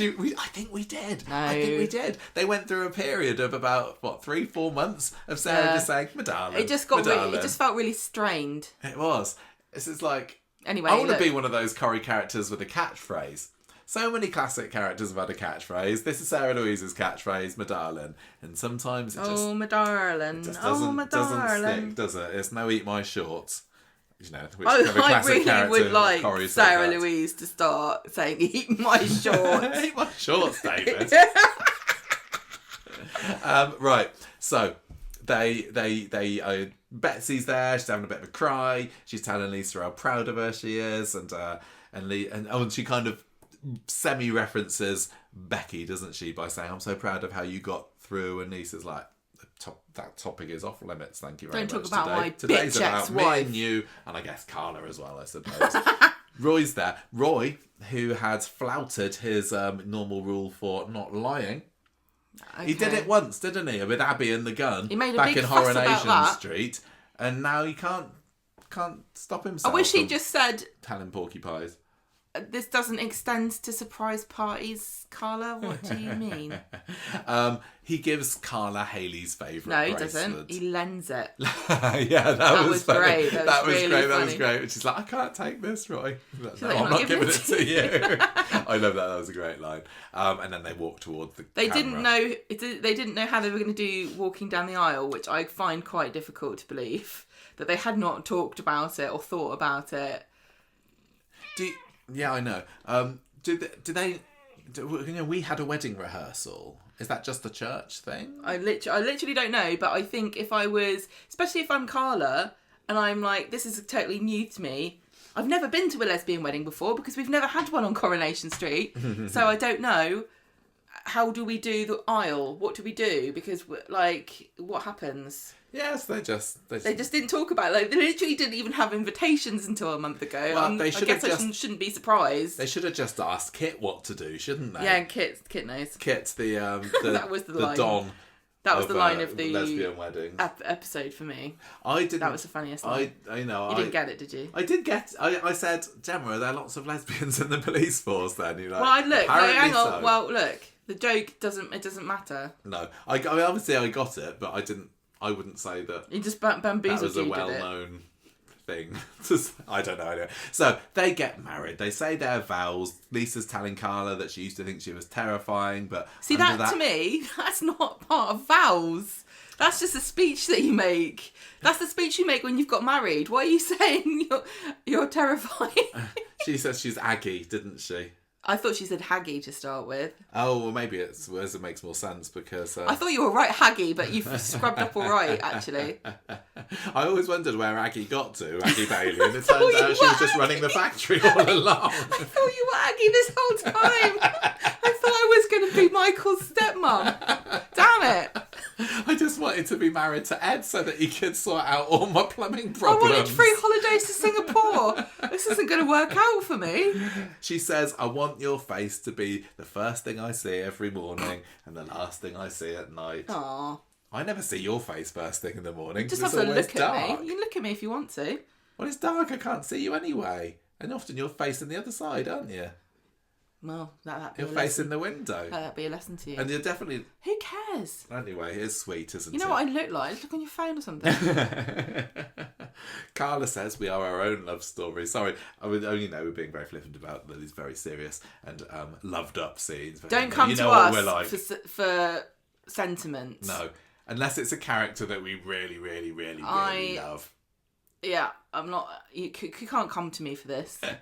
She says we're our own little team. Don't come at me for this either, because this is on brand for us. She says I like the bit where she says we're not just looking at each other's eyes, we're looking in the same direction, aren't we? That's quite nice. That was quite nice, but it also doesn't make any sense because you can't do both. Well, if you look at the reflection, unless you're like going blub blub, like quickly looking from one to the other. Doesn't matter. It's the thought that counts. They exchange rings. They declared wife and wife, and then they're married. But there's drama at the factory because this is stage 2 of the fiendish plan. Sally's set the alarm off. Why were there 2 surprises? It's just okay. There were, Gemma. Sally's set the alarm off, and she's on the phone to Carla to say, "Sorry, I know it's your wedding day and everything, but you're gonna have to come and turn this off." So they soon turn up in Tim's taxi. What was Carla didn't seem mad at all, which doesn't feel like her to me. I think she was just so happy that caught she got up married. in the joy of the day. But you would rather. But what was the plan after? If I'm Carla, I'm like, where's this lunch? Carla's probably just kicking herself and not giving anybody else a key to the factory. That's what she gets for being too much of a control freak about it, quite frankly. Anyway, I quite like Tim as Parker. Sarah Louise should have had the key. Yes, she should. Anyway, they go inside. Surprise again. Everybody's there. Izzy's there. Dirk's there. David's there for some reason, getting quietly sloshed as the afternoon progresses. Because he and Kirk are going to do the fireworks. Yes. We saw them getting set up and doing something secret in the back garden. Lauren's there because Betsy's invited her. Yes. She looked like... Michael's there because... Hey, why not? Lauren looked like looked like she was dressed as a circus Avengers. You know, like the old school Avengers, like the British spy thing? Yes. With was it Purdy? I don't know. Or was that something else? With the bowler hat. Yeah. Like somebody from the Avengers, but from the circus, like dressed up to pretend to be working at the circus. I didn't get that vibe particularly. Why? But... She looked like a 70s circus performer, but like a spy version. I don't know. I'll have to rewatch that. I don't know. I thought because they had the various scenes of just stuff going on at the reception, didn't they? Which I definitely appreciated. They were talking about the sausage rolls. They were talking about what? Did you put that? Bet you didn't do that. No, I forgot. I forgot to say that the buffet that we got at the press day in the factory was like 1,000,000 times better than what Carla and Lisa got, which really did look like it was thrown together in half an hour. Really, Russian salad. Yeah, that was funny. It did. They did do a good job of making it look thrown together. But yeah, our buffet was far superior. Really, really nice at Coronation Street. No, it was pleasing to the eye, wasn't it? Yeah, I like that scene. Even though it didn't particularly go as far as they probably could have pushed it and still been funny, the scene with Kirk deciding that he needed to talk to more women and then approaching Lauren only for her to say, no, that was great. That was one of my favourite bits of the episode. I really liked that. That was really just been total bitch shutting him down. It was, and usually I hate stupid Kirk and I hate bitchy Lauren, but I really appreciated that. It was great. And then Lauren comes over and starts complaining about all the crumblies, like what his party sucks. Yeah. To Betsy. So then they arrange to go to town later to look for a body. Exactly. She's like, Hey Betsy, have you seen Stand By Me? Roy does his speech again. He talks about how Carter helped him feel like a dad, and now he's once again applause. Appreciative titters. Got to turn the responsibility to someone else. They do their first dance, which is It Had to Be You. And then they're having a bit of a bop to the Nolans. It kind of fading. But some people were saying that the pacing was off. It's because they had only one story, and it always catches you strangely in Corrie when they transition from a scene with one character, with set characters, the same characters sometime later. It felt slightly like, oh my gosh, I've just looked at the time, we've only got a minute left in the episode, let's have them going here and here and here. But hey, it didn't bother me, but I get how it might have bothered other people. The final dance. I Want to Be Loved, yeah? By Dinah. Gemma's just showing me her Shazam. I Want to Be Loved feat Chubby Jackson. And his oar. Or something. Orchestra, I imagine. They have a little impromptu trip up to the roof where they got some lovely string lights, and that's where we get to see the CGI fireworks. Bloody hell, come on. Why do they always get the scale wrong as well? They looked terrible. They looked dreadful. Okay, I'm going to sit back. I haven't got much to say because I said it 1,000,000 times before, but they were sitting there with the fact that the fireworks exploding over their heads. So just look at the pixels. Fireworks don't look like that. I've got a question. I hate it. Oh my gosh, why can't they just set off some fireworks? They're not even that expensive. That's my question. Have they ever tried to do that? What? Just set fireworks off. Well, they used to. What's they used wrong to with use real doing that? fireworks. Can It's a somebody health tell and me? safety hazard. No, it's not. What if one of them falls down reason. and sets Vicky Myers on fire in a lovely pearlescent suit? It was just that would be a problem. It was stupid because it was supposed to be a really touching, tender moment between the two of them. And the fireworks ruined it because I couldn't see anything else other than cheap CGI. Do you think you'll ever get over it? No. At least they showed them, unlike Roy's fire, where they just said there was a fire, but only showed the smoke. Oh, look at all this water. Yeah, water damage. At least they had to go. It's obviously cheaper to do CGI fireworks than it is CGI flames because they could have just had like somebody shining a little spotlight in their face with a coloured filter over the front of it, going boom, boom. Bloody. It was, oh my gosh. I mean, the bad thing is... What? Yesterday wasn't the only time we're having. We're going to have CGI fireworks all next bloody week, aren't we? It's like every freaking day we're going to have CGI fireworks blasting off over somebody's head. Do we need to get you something for the pain? God, Bennett. Just, why? I think they do. Horrible. They look so tacky. I don't think they cheap. look that bad. I don't mind the wobbly set sometimes, and I don't mind, I find it quite quaint in classic Coronation Street where the boom drops into shot. But, oh man. Michael, back in the day, you had been writing into Women's Weekly complaining about the boom. Do you think? Yeah. Why do they do it? Avoid doing the things. They don't care what you think. They don't care what you think. They don't see a problem with it. Anyway. The thing is, it just doesn't... I don't know why that fireworks don't fill the sky like that. They just don't. It was at the wrong scale. They were too big. It's like they put it on the computer and they just went, replace the sky with this firework and just fill the whole bit. It's having them underneath going, oh, they're so beautiful. No, they're not. Stop rubbing it in. You're doing it for me. Oh, I wish you were here, Michael. You'd love these fireworks. I think that the person who does the CGI on Coronation Street has listened to the podcast and heard me moan about it and said, I'm going to make them so big and pixely. What are you going to do about it? Yeah, what can you do about it? What are you going to do about it, bitch? Nothing. Oh, I'm not the only one that it bothers, am I? Yeah, I saw flipping Chad on our Facebook group saying I didn't even mind the CGI firework. Come on, we need to band together, Conversation Street listeners. No. There's a revolt. We don't like music, we don't like CGI fireworks, and we don't like spinny camera effects. Imagine if they had those fake CGI fireworks and then they had zoomed in on their face and then spun around them with all light effects of different colours like green and red and had purple, a couple of flashbacks and then had sounds, then had some music playing over the top. Honestly, would you have just ended it all? I'd been like, what is this Netflix drama that we've accidentally switched on? I can't afford to pay $15.99 for this. Anyway, my critique ends there because I very much enjoyed the final scene of the two of them in the factory.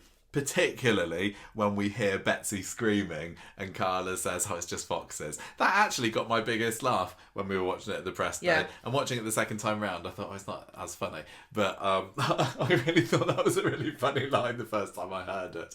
Yeah, somebody did ask you what was so funny and you said it was that line, and I don't think they were that impressed. No.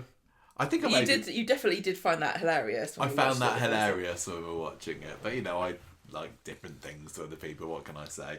They have a little slow dance together, and then it's the credits. They have the credits, and they are indeed credited as Connor Swain in there. Lisa Connor Swain, Carla Connor Swain. Yep. Doesn't roll off the tongue. Swain Connor Swain. I do wonder. They're officially Connor Swain, and I know there's going to be an army of fans that every time somebody refers to Carla as Carla Connor, they'll go, excuse me, it's Connor Swain, and the same otherwise. But it's going to be hard. I'm still going to call her Lisa Swain and Carla Connor, I think. It's like when Scylla, I didn't particularly go with Battersby Brown for her. It's just too much of a mouthful. I'd want to keep my surname first and have the other one after, and vice versa. Well, Carla Connor Swain, Lisa Swain Connor.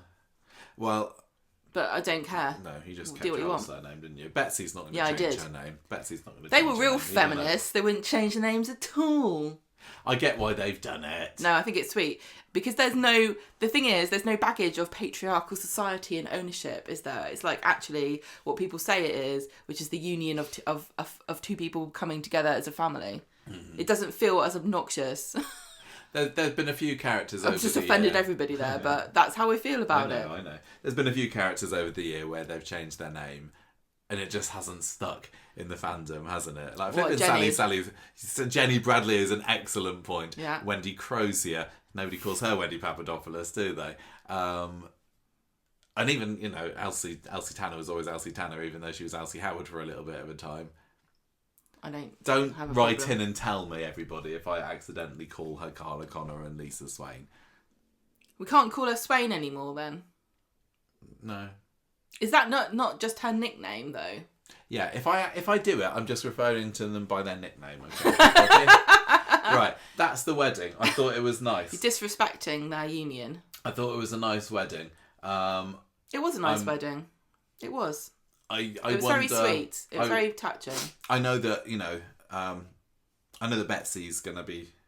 what? I know I don't want to say too much. Well, don't then. Betsy's going to be finding a body. I think... Ruining the whole day. I wonder, is this the beginning of a bit of a drop-off in Carla and Lisa appearances? Because this was what it was all building up for, wasn't it? Ever since Don't Get Dressed, this has been leading up to We've just been waiting for the wedding. We knew they were going to have a wedding. And that's the future. I think I did see somebody say on Twitter, like, we don't know what's happening with these characters now, and that's actually genuinely exciting, because before then, there was always a trajectory of this happening. Yes, you're right. You're absolutely right. And now we don't know what could happen. But the answer is... the answer may be not a whole lot. And that's okay, because some characters will have their downtime. And it depends on whether she's going to investigate this murder. Yeah, I mean, she may well do. I think she should let Kit do it. She may well do. But, I mean, he's flipping been a million episodes, hasn't he, in the past couple of years. But...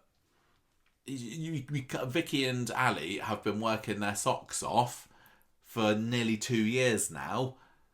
They can't keep going at the same pace, surely.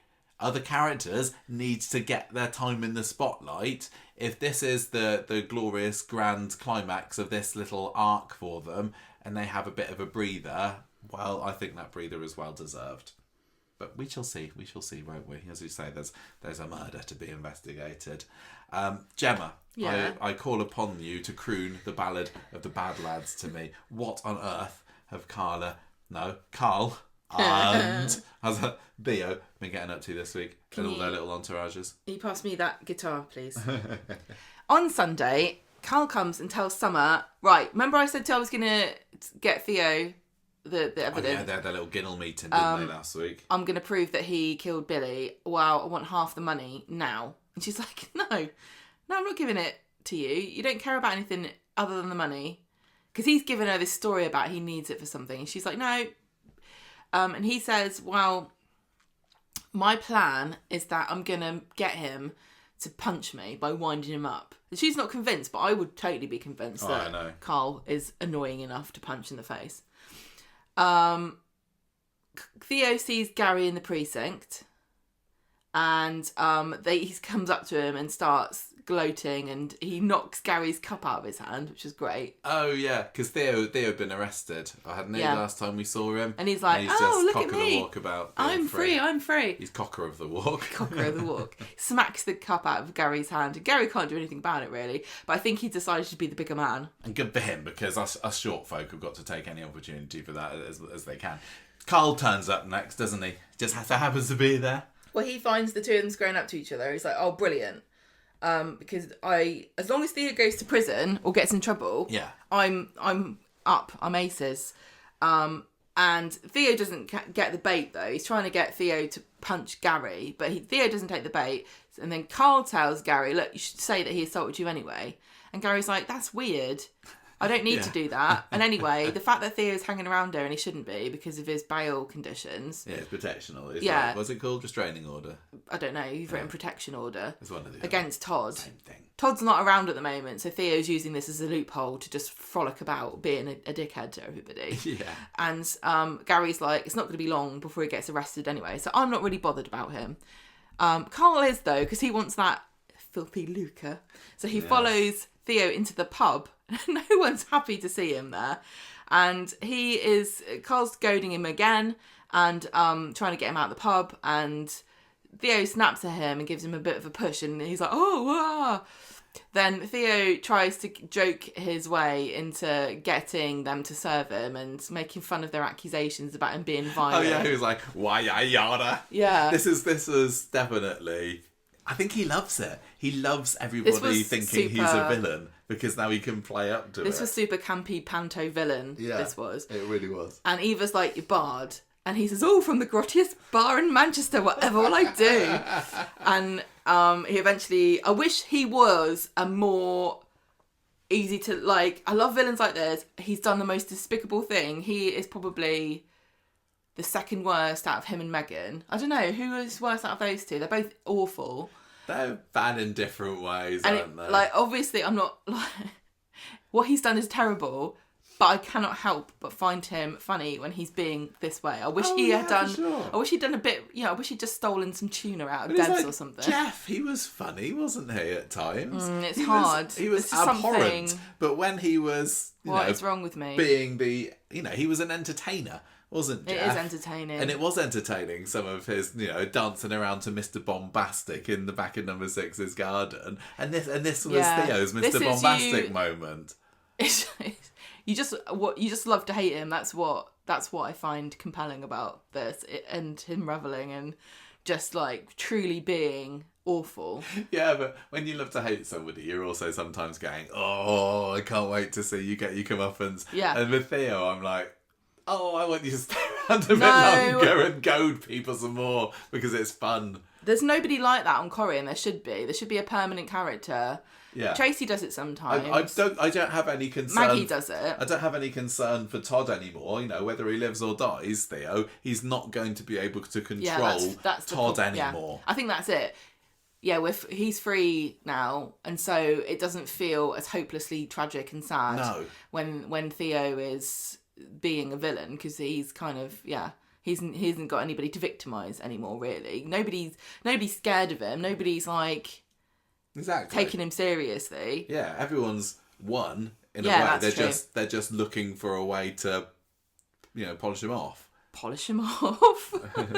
So Carl stalks after Theo, who's left, going, oh, you're scum, nobody wants you around here. And Theo's like, what do you want? You fancy me or something? And Carl's goading him, and then Theo realises what's going on, although he thinks that Todd has sent him to start a fight. Yes. And he says, I'm not stupid enough to do it in broad daylight. I'm going to come to you when it's dark. You might not even see me coming. And when I hit you, I'll make it count. Oh, he's scary. Oh, he's so scary. And Theo then notices that Carl's got his hand in his pocket, and so he grabs it and pulls out a phone because Carl's trying to record him, and he smashes it on the floor. And then Kit comes over, and Carl's like, oh, arrest Theo, he's hanging around here. And then Theo goes, Carl's been hustling me all day, I'm just getting my tools. And Kit's like, can you both shut up, leave each other alone, and go away, please? Yes, and Andy says to Carl, look, I don't know what you're doing there, but it's not going to help Todd. I just like... Lisa did this the other day as well, when I can't remember who it was, but they're like, look, I don't want to do police work at the moment. All I seem to be doing is arresting my neighbours these days. Stop Can making you just me behave? arrest. Yeah, stop being dirty criminals. A lot of you. So Carl goes back to the shop to see Summer and tells her that he's not had any luck. It was fun. I did enjoy his little escapade. Desperately trying to get himself punched. It's funny because quite a lot of people on Corrie get punched without even knowing it was going to happen. Well, I know. I mean, probably people would queue up to punch Carl on that street. Yeah, that's true. But the one person that he wants to do it just isn't taking the bait. No. So he says, look, Summer, just take the money and go somewhere and enjoy your life and just forget about Theo. It's not going to happen. Well, he says it's not going to make him come back, isn't it? No. He heads out, goes down Viaduct Street, and he gets followed by a shady figure who punches Carl to the floor. I like that. Then the person pulls back their hood, and it's Ronny. Ronny, what are you doing, lad? That was kind of a surprise, It wasn't was Sunday. This was Sunday. Yeah. He gives him another kick in and heads off into the night. Ronny's not really that sort of person, as far as we know. He's definitely more of a lover, not a fighter kind of guy. But those muscles aren't for show. Well, I suppose so. He's been building himself up. Literally. He's like, all this training for one night to kick you in the I mean, I don't blame him in a way. He's ruining the life, what little of it remains, of his beloved Debbie. Yes. But when somebody came out, and I liked how they had them in the shadows for a bit, and I was almost wondering like, oh, we're not going to know who it is. I was thinking, oh, is it Theo? I assumed. But yeah, when it was Ronny, it was like, ooh. Excellent work. Ooh, that's excellent my reaction. Work. On Monday, Ronny, full knowing that he's beaten her son to the ground, is ruining the fancy breakfast, which is terrible, that he's making. He should have made her a fancy lunch. You weren't impressed with the quality of his breakfast. Was it? It was scrambled eggs with tomatoes in it. It looked a bit of like, yeah. It looked a bit like slop. Yeah. What are you going to make me for breakfast tomorrow? I'm not going to make you breakfast tomorrow. Oh. You know I'm not. Maybe it's because my standards are too high. Yes, it is. Oh, what would you make me if I had no standards? A bowl of Weetabix. A bowl of slop. Like I have, yeah. So Debbie is just about to eat this delicious slop when she gets a phone call and she goes, "Oh, I'm coming now, I'm on my way." And she looks at Ronny and she's like, You did this to Carl. He's in hospital and it's because of you, right? And he doesn't even bother denying it. He realises it's stupid. And again, it's one of these really annoying things where a Corrie character does something that you love, and then it's like, oh, here's blackmail material. Oh, great. Now we've got a boring blackmail storyline. Yeah. Well, he told Debbie that Carl's probably milking it. Yeah, well, yeah, Ronnie's like, I don't think I did that badly. I'm not going to apologise. I know my own strength. I was just trying to protect you. We've got some Shuttleworth stuff in here. Because Christina's like, because it's the Theo story as well. For Shuttleworths, 50% off. Not Shuttleworth 50% off. The advert was 50% off. Yeah. And it's in the Salford Centenary issue too, because that's something that's happening. Oh yes. Don't look on the internet. Sorry for that message. So we've complained before about... No, I don't think we should say anything because this, if you haven't seen this, good for you. No, okay. Yeah. Okay. No. Okay. Summer comes in. Maybe you talk about it at the very end of the show. Okay. Summer comes in and she's very annoyed that Theo is still out there on the loose. Ronny goes into number 13 and he tells Kevin and Abby what's going on. And Abby's very worried because she thinks that Carl's going to get revenge on him now. Well, yeah, Ronny could get sent down for this, couldn't he? I always think it's cheating when a soap character gets beaten up and then presses charges. Yeah. It's like, come on, that's not the rules. Everyone, you're allowed to beat someone up. It's part of the story. Yeah, it's like pouring a pint of beer over them. Yeah, it's not assault. It's just hijinks. Fair and little more in soap. So Carl gets bruised and he's got a suspected broken rib and he's really upset about it. Policeman comes in, asks some questions, leaves. He doesn't say that it's Ronny though, does he? Debbie goes and sits with him and he says, I told the police officer I don't remember, but I might just, depending on how this conversation with you goes, Mum. So, in the shop, Abby tells Summer that Carl was beaten up last night, and she's like, I'm kind of happy that he did, actually. And Summer says, look, it's normal to feel conflicted about it. Abby leaves, and she starts to text Carl, but then Theo comes in, and she's like, get out, you're not supposed to be in here. And he says, look, Todd's away, I can do what I want. I want to set the record straight with my stepdaughter, which is you, by the way. And so he locks the door and turns the sign to closed and like comes towards her really menacingly, and he is so scary. I thought when he puts that face that on. Harriet Bibby did a really good job in this scene. She's small compared to him. She's not had loads to do recently, but every time that she's needed to, pull out her A game in the wake of Billy's death, she really has. She has. And Theo is a bit of a mountain to have to square up against. But she did very well. I think she's doing a great job of playing like vulnerable, helpless, angry, bitter, like all justifiable. And the fact that she's so powerless and slight compared to him is really helping to like push the story through. Her helplessness is physically manifested in the size difference between these two characters. Meanwhile, at the hospital, Debbie's telling Carl, look, I'm not responsible for the fact you've got a rubbish life. You are. You're not going to make me feel responsible for this. And he says, well, maybe I will tell the cops that it was Ronny. And Debbie says, you can change, but you just don't want to. And I've started to realise that it's a blessing that one day I might not remember that you're my son, because then at least I won't be ashamed of you. And I think that really hurt his feelings. Yeah, I think so, yeah. I think he's really hurt. So he does the only thing he knows, which is to lash out at her. Well, he'd already been, like, as far as he was concerned, abandoned by his original mum, and he had a horrible relationship with Elaine by all accounts, and this is probably kind of stinging, and maybe the sort of thing that she might have said to him if his story is to be believed. So he says, right, he's not out and out evil, is he? He is just trying to get what he can. He's an opportunist with no morals and emotions. He has some feelings. He has some feelings. I think he's realising. But it's like a wasp. He's not like the wasp isn't going, I'm going to sting you because I hate you. It's that I'm a wasp. Sorry, this is what I do. Sorry, it's my thing. Yeah, it's my thing. So he says, look, unless you want to spend whatever time you've got left with Ronny in prison, give me half of the hotel now. And when he said this, I was like, come on, man, this is stupid. Like, she's not going to give you... Yeah, after the whole hotel. Doesn't even make any sense, though, does it? It doesn't even make any sense. Why? Why say that? You can say, just give me, I want £1 million. But you can't have it.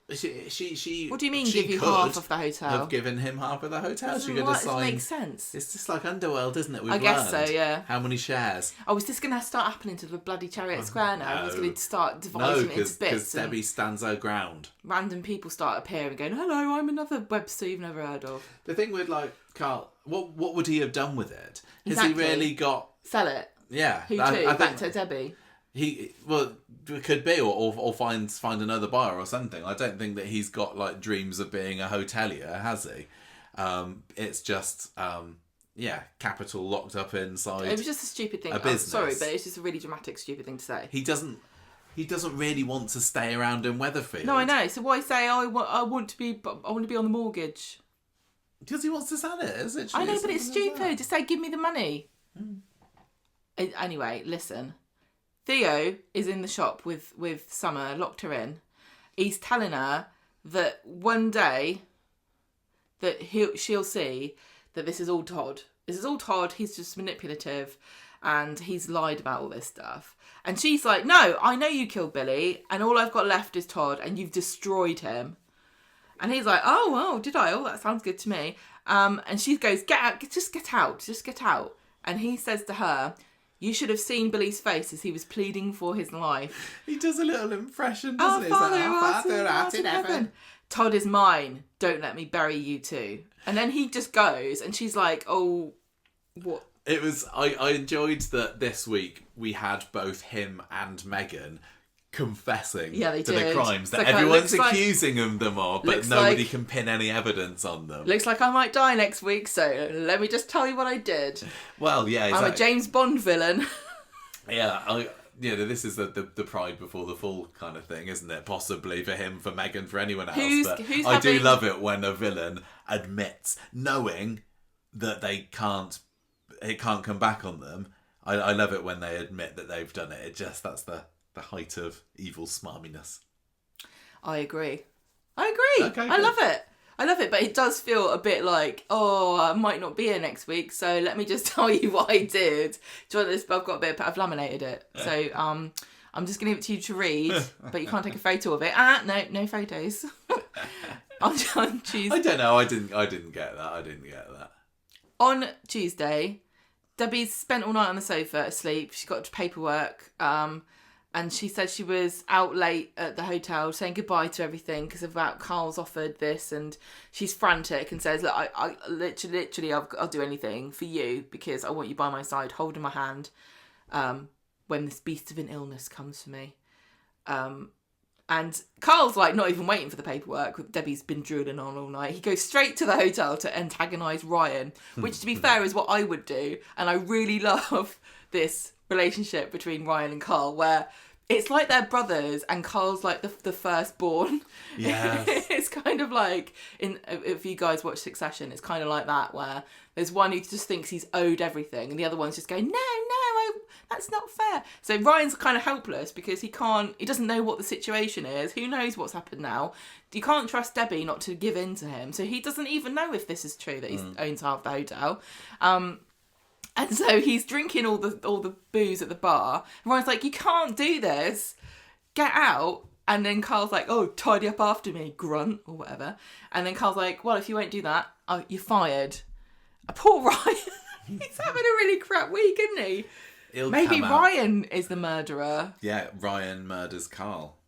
Maybe. Yeah, that would make sense, actually. And then the actor's like, I don't have to put the scar on anymore. I'm free. George offers a supportive shoulder to Summer at the shop, but this was really lovely because this is when they have a hug. Yes. Where he offers her, he says, permission to hug. And he just, and it's so interesting, isn't it? The difference in the way that Theo and George's sizes were used in those scenes. Because... How arty of you to notice that. You've got Theo like this towering hulk of menace against Summer's kind of very cute, diminutive blonde, and then you've got George, who's just this warm, comforting bear of a man, who when he he hugs her, she kind of gets swallowed up in his arms. It's like a bit of a Hagrid hugging little Harry, isn't it? It was just, I just love that she had a hug from someone because she needs it. Because Todd really is not in a position to help her at the moment. He's got to help himself first. I can't. Has George invited Summer to come and live at number 11 with them? She's still rattling around in that flat on her own with us all her robots, isn't she? Yeah, she's like, I can watch whatever I want on TV now, and I'm not watching Coronation Street. I'll tell you that for nothing. So so he's supporting her, isn't he? But there's nothing really anyone can do about it at this point, and nobody's going to the police or anything because they haven't got any proof. Ronny, they're just gonna have to kill him then. Ronny says to Debbie, I'm going to hand myself in. I'm going to admit I did this crime. He can't hold it over me if I go and say. And she says, no way, even a day without you feels like forever. I'm going to try and reason with Carl one more time. I will say that, before this story kicked off, I was hoping that they would do a good job of making me believe in Ronny and Debbie as a couple, and I think they have. Yeah. Because they've been going out for years, haven't they? But you kept never forgetting. Seen them on screen. It's like, oh yeah, Debbie and Ronny, they're supposed to be together, aren't they? What are they like as a couple? Nothing, no idea. But yeah, this has done a very good job at cementing. Oh, they're actually. It kind of had to, really, didn't it? It's one of those couples. Really great as a couple. Where you're like, I don't know why, but you love each other and I believe it. I don't know what the hell you see in each other. You seem very different as people. You're both likeable, but together I don't get it. But I know that you love each other, and that's enough for me. Yeah. I mean, I think Winter speaks a little bit in the interview that I did with him about why he and Debbie are suited, and you'll just have to listen to that if you want to know. I was there. I know. So, Carl comes around the flat so that Debbie can reason with him. And he's like, look, I hate to be a scumbag, but I am. So... Give me half the hotel. And she says, damn right you are. I'm not doing it. You have money instead, but you're not having half my hotel. I thought this was all because you were a hurt little boy, but you're not. You're just a cruel badman. Oh. You're not lovable. Yeah. That was really crushing. If someone said that to me, I'd cry. He's not though, is he? He's not. And he just well goes, done to Debbie for standing up on him. That was a power move. It was from our Debbie, and she cries in Ronny's arms. There's a number of times she's just rolled over for him. Over she the past thought she was making 6 months. Yeah, she thought she was making up for what she'd done wrong. Yeah, I really like how they've made her have the revelation that she doesn't owe him anything. Yeah, she doesn't owe anything actually. I don't think he actually had a plan to get Ronny in trouble for this, or what he was going to do, because nothing happens yet, does it? No. He doesn't run to the police and complain about it. No. Gary and George, Theo's wearing a hoodie outside the shop. A grey hoodie, yeah. might I add, just for the proper Coronation Street experience. Gary's putting up some exposition scaffolding. I have an issue with this scaffolding. It's not exposition scaffolding. It's just like mysterious. Like, what is it for? There is... I always say, whenever I moan about something, somebody always says, "Oh yeah, but you forgot this." Yeah. Like there's no explaining that CGI fireworks. I was complaining to them blue in the face about this. Don't even try. Whenever I say, "Oh, Corrie, why have you done this? You didn't mention blah blah blah about why this happened," and then someone said they did actually. So, if there's some sort of explanation for this scaffolding, please tell me. But it just kind of appeared, didn't it? And Gary's putting it up, so I know. But why? What's having work done on it? Is the shop needing scaffolding? Well, it goes all the way up to Todd's flat. Does Todd's flat need some work doing? Has anybody mentioned what the scaffolding is for? Or is it literally just exposition scaffolding, as you say? So who is this facilitate Murder Week? It is. It feels like it is just Murder Week scaffolding. If you look on it, you know when they have a sign that says who owns the scaffolding? I think it does say Murder Week Inc. Well, when we went to visit the set back in, was it February? And they were filming this week. We went onto the street and we're like, ooh, there's scaffolding. Ooh, what's happening there? Are they having a story where... Because we didn't know that Todd and Theo would be split up at this point. Are they going to have, like, Theo going, putting up the scaffolding and boarding Todd into the house? Yeah, we did. Or anything. We thought that, Or is he, like, doing works on the house to trap him in somewhere? Anything, I don't know. But there's just as it is, reason. It's scaffolding because there's scaffolding there. And they could have at least tried to explain it. It's ironic because he's a scaffolder and he's not scaffolded it. I did like Theo was like, oh, the state of this scaff. He was critiquing Gary's scaffing skills. I don't think Gary would do the scaffolding though. I think it's a very special job, isn't it? I think so, yeah. I don't think you can just do your own scaffolding. But, you know, Gary used to be a loan shark. Yeah, exactly. He can do anything he wants. His hands to many a thing. Yeah. I think he should try doing like cooking videos on YouTube. He's multi-talented. He can do exercise videos.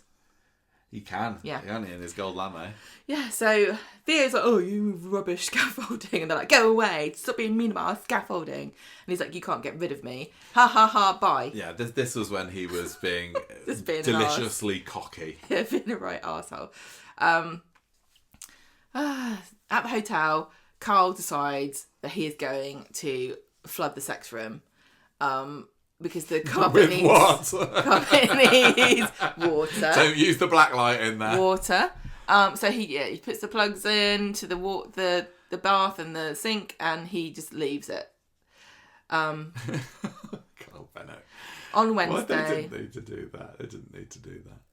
I just love that there was just I know I've said this like 3 times now. I just love that Corrie realised that like we don't actually have to show any water at all to say it was flooded, do we?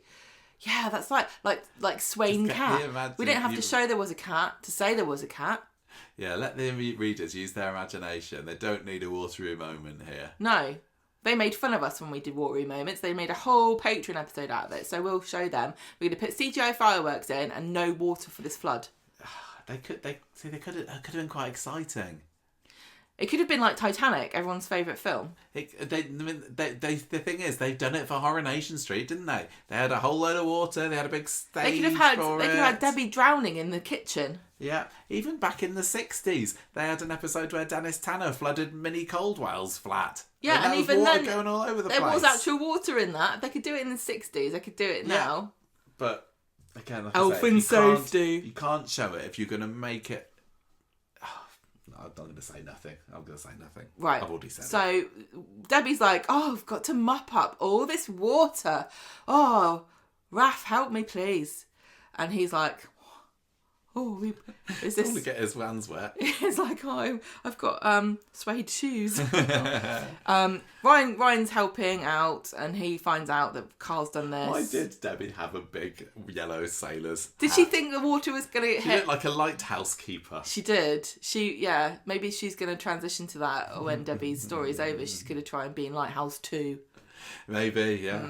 I think, didn't you say on Facebook, did she go out and purchase this yellow hat just to help her with the mopping it, or did she have one I love the idea. Standby? I like both the ideas. I like one that she's got like this whole cupboard full of emergency outfits, and there's like a fire outfit and a flood outfit. Yeah. And I don't know what else you'd need on Corrie. Firework outfit.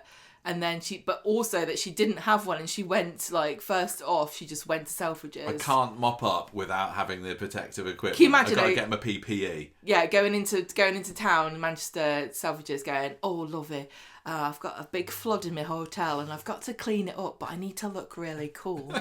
What have you got in the line? I don't have to look cool. I just have to look quirky. You know, I'm Debit. Oh, I thought I'd muted that.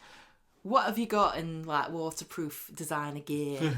They're like, oh, you know what? We've just had a load in actually. Yeah. Come over here. Yeah. Right, so, Elliston's raincoat factory is reopened again the other side of Weatherfield. So fill your boots. Your Wellington boots. Who do we find popping up? Because there's murder week about to happen, but a suspect, and it's Miles. Ginger Miles. Hello, Dad. What are you up to? Miles is Theo's son. Last time they had Millie, didn't they? Yeah. I don't think they've been together for a little while, actually. I think that maybe they've fallen out. Yeah, maybe. And so they can't appear on screen together. Just like what's his face and Thingamabob in Game of Thrones. Yeah. So he sees Theo coming out of his van, and he's like, "Oh, you're crap, Dad. You're sleeping in your van. And you suck." And Theo's like, no, I want everyone to get back together. I want the band back together. I want me, you, Mum, Millie, back how it used to be. And Carl's, what on earth did he think he was doing there? Was this a last ditch attempt? Did he think whatsoever that the kids would, anyone in that relationship would go for that? To be fair to him, Danielle, when he saw her last, was actually all right with him. Like, she was civil. She was more mad at being dragged into this. Yeah, by Sarah Louise. And like the idea that he had been abusive to her. And she found that really ridiculous. So she's not like unreasonably like out of the question, never want to see you again. I don't think they're going to get back together. Remembering that when it first turned out, when she first learned about his sexuality, she was like, no, don't be stupid, come back with me, we can make this work. Yeah. There was a bit of that in there, but a year's gone by since too much has happened. Yeah, too much water under the bridge Noah's that dead. We couldn't see. Yeah, exactly. And so no way was this going to happen. Miles didn't talk to Theo on his birthday. He has washed his hands of him in water that we didn't see. Yeah, there's a lot of that. So Carl then ruins it by coming over and going, "Oh, Theo, you and me." In the van, was it? Oh, it really chafes the knees. It plays havoc on the knees. I was like, this is too much information.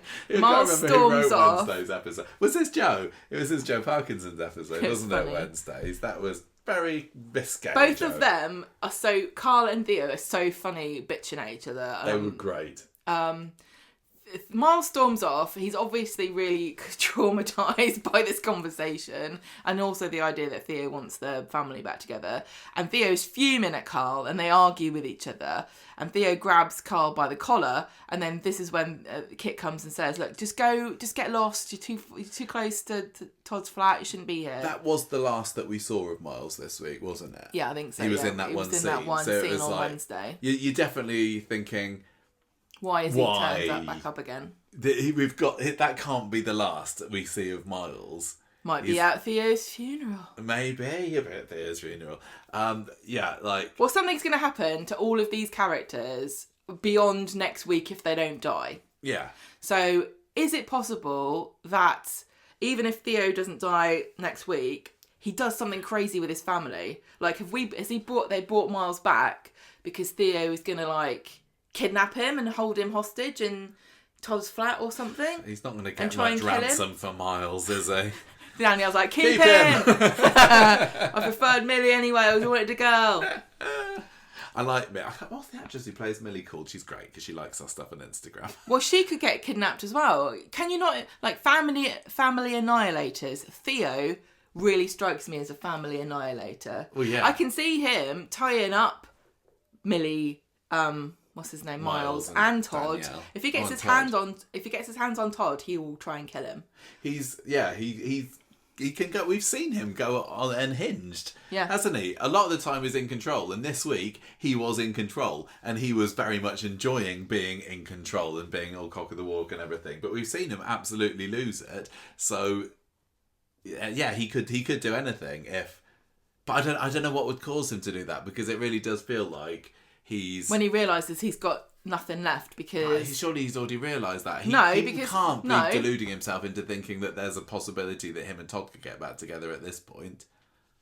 No, because he hasn't actually seen Todd since he got arrested, and he told Todd it wasn't his fault. And he also has now found out that Miles doesn't want him back. So is he going to try Millie? Is he going to try Danielle? Who knows? But he hasn't quite run out of options yet. Okay. Don't you think? Yeah, honestly, I can see his story ending with a family hostage. What would you think if he killed? Can you imagine if Corrie did a story where he just killed his whole family and then himself? Would that be too dark? Yeah, would that be too dark? No. Nothing's too dark for Ian McLeod, Gemma. Oh, that's true. If you're going to do a story, just do the whole thing. Just don't shy away from it. Exactly. Don't do it 100%. In small steps. They've not had a family annihilation on Coronation Street, and that's very fashionable now. Well, I hear all the men are doing it. Family Affairs did a family annihilation. Okay. Whatever the word is when they blew up that boat. Can I have one of whatever you're drinking, please? No, but I really need the toilet, actually. I knew I should have had that can of Tango at the start. Let's speed up. I might need to pause. Okay, right, okay. So Miles storms off. So they argue. Kit breaks them up, and Carl is just laughing. He goes to the pub and he winds Abby up and Debbie and Ronny.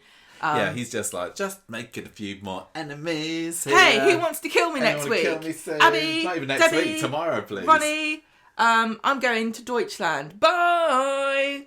Yeah, I can't remember what he says to wind up Abby, but he definitely hits her where it hurts, doesn't he? Yeah. Oh, he talks about the siblings, doesn't he? He says, "Oh, you got one kid in the grave," and what was that then? I can't remember. What yeah, he it was, that. And he's like, "Yeah, and you got your other 2 kids the other side of the world." Not wrong. And I think he makes some kind of insinuations about her dropping her drawers as well. Well, he's just got one left. Where's he gone? That's what she should say. Where's the other one gone? Yeah, what has happened to Alfie? Where's Alfie gone? She's like, oh my God, I've got to go. I haven't seen him for months. Jack's looking after him. Oh no, that's even worse. Where's Jack? Oh my God. Todd, Kit and George all at the Undertakers, and Kit is reassuring Todd that Theo's been sent away with a flea in his ears, and Todd goes, well, me and Sarah Lou had a really nice trip away, and George is like, maybe you should go away again. So he decides to go. Do you ever get a feeling you're not wanted? Time goes. Oh, well done, back off holiday. You liked it, did you? Oh, Would really should do another holiday. Here you go. Here's your passport. Good job. My business is flourishing so much. Yeah, well, I was going to sell it last week, but I've got an advert now in the Salford Centenary. So yeah, so everything's back on. It's going to be fine. That solved that problem. And loads of people have died. And I heard there's going to be another one this week, tomorrow. So this is what happens when Corrie screws with the timeline, isn't it? He just don't know when to refer to. Doctor Who in it. So Todd is going to go to Thailand with see Eileen and Jason tomorrow. Because they can't be bothered to come and see him. Theo spies on Todd, who is... they had an upstairs scene, didn't they? They had Todd looking out the window of number 11 upstairs. Didn't they have him packing in his bedroom, or is that an imagination? I don't think so. Maybe. I'm not sure. But anyway, yes, I liked that because we don't often get to see characters in the upstairs windows from street level. No.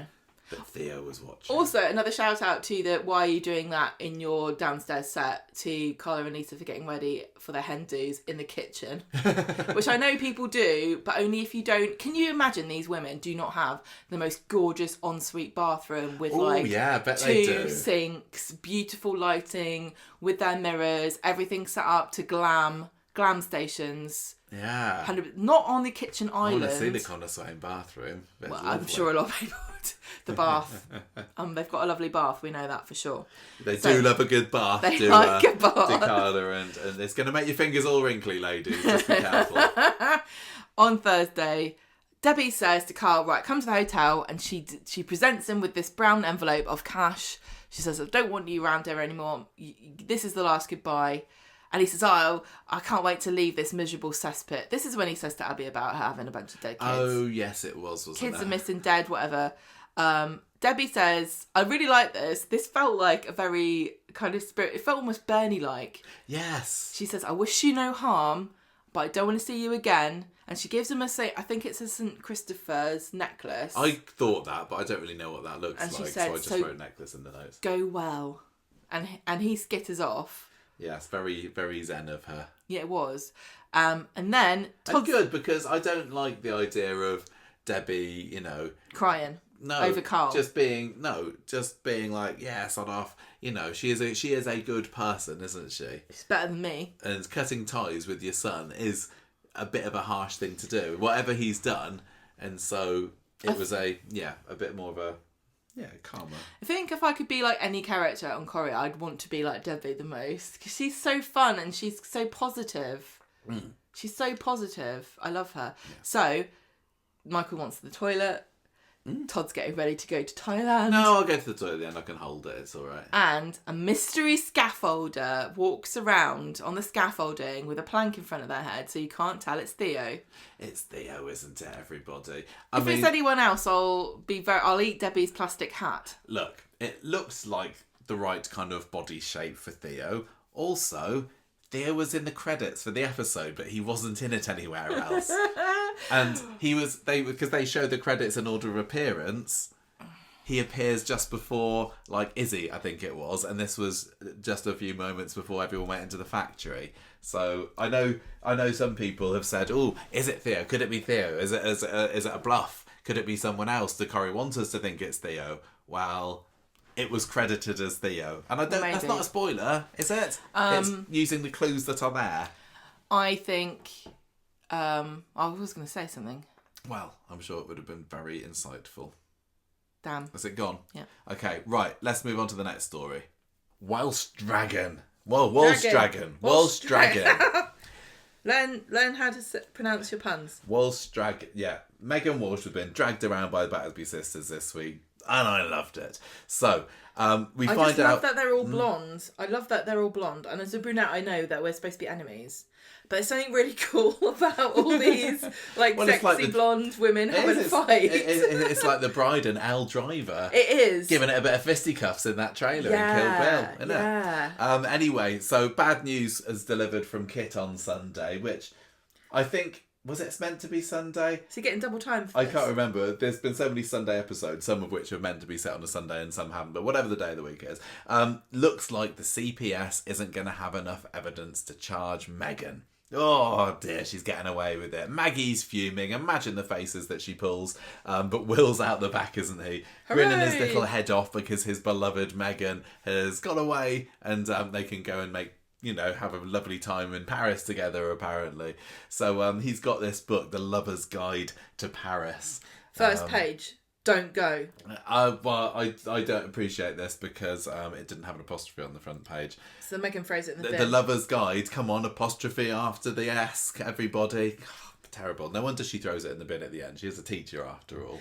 Daniel would have done. She should correct it and put the apostrophe after the R and give it back to him.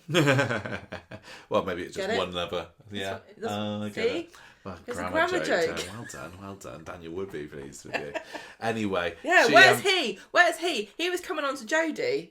Last time we saw him. He was a bit, wasn't he? And I thought that was going to be a big part of Murder Week. No, Daniel's keeping his head down at the moment. You're right. I don't know what's going on there. Anyway, she is very chuffed to find out the investigation is close to being dropped. And she also tells him, I can't remember whether he asks first, but anyway, she says she's booked for them to go to Paris. She booked this morning and they're going to go off to Paris somewhere. Well, a week has gone by and they still haven't got on that plane yet. I know this is very long-term planning for a Coronation Street character to go abroad, isn't it? Yeah, I know it is. She's normally go tomorrow. Exactly. Well, she knows that she's got to stay around and then maybe get murdered in a few days. I booked us a ticket. I just need to find out whether I'm getting murdered on Thursday first. And if I am, we can't go. Take your mum, maybe, because I hear that she's coming onto the show before then. I don't know.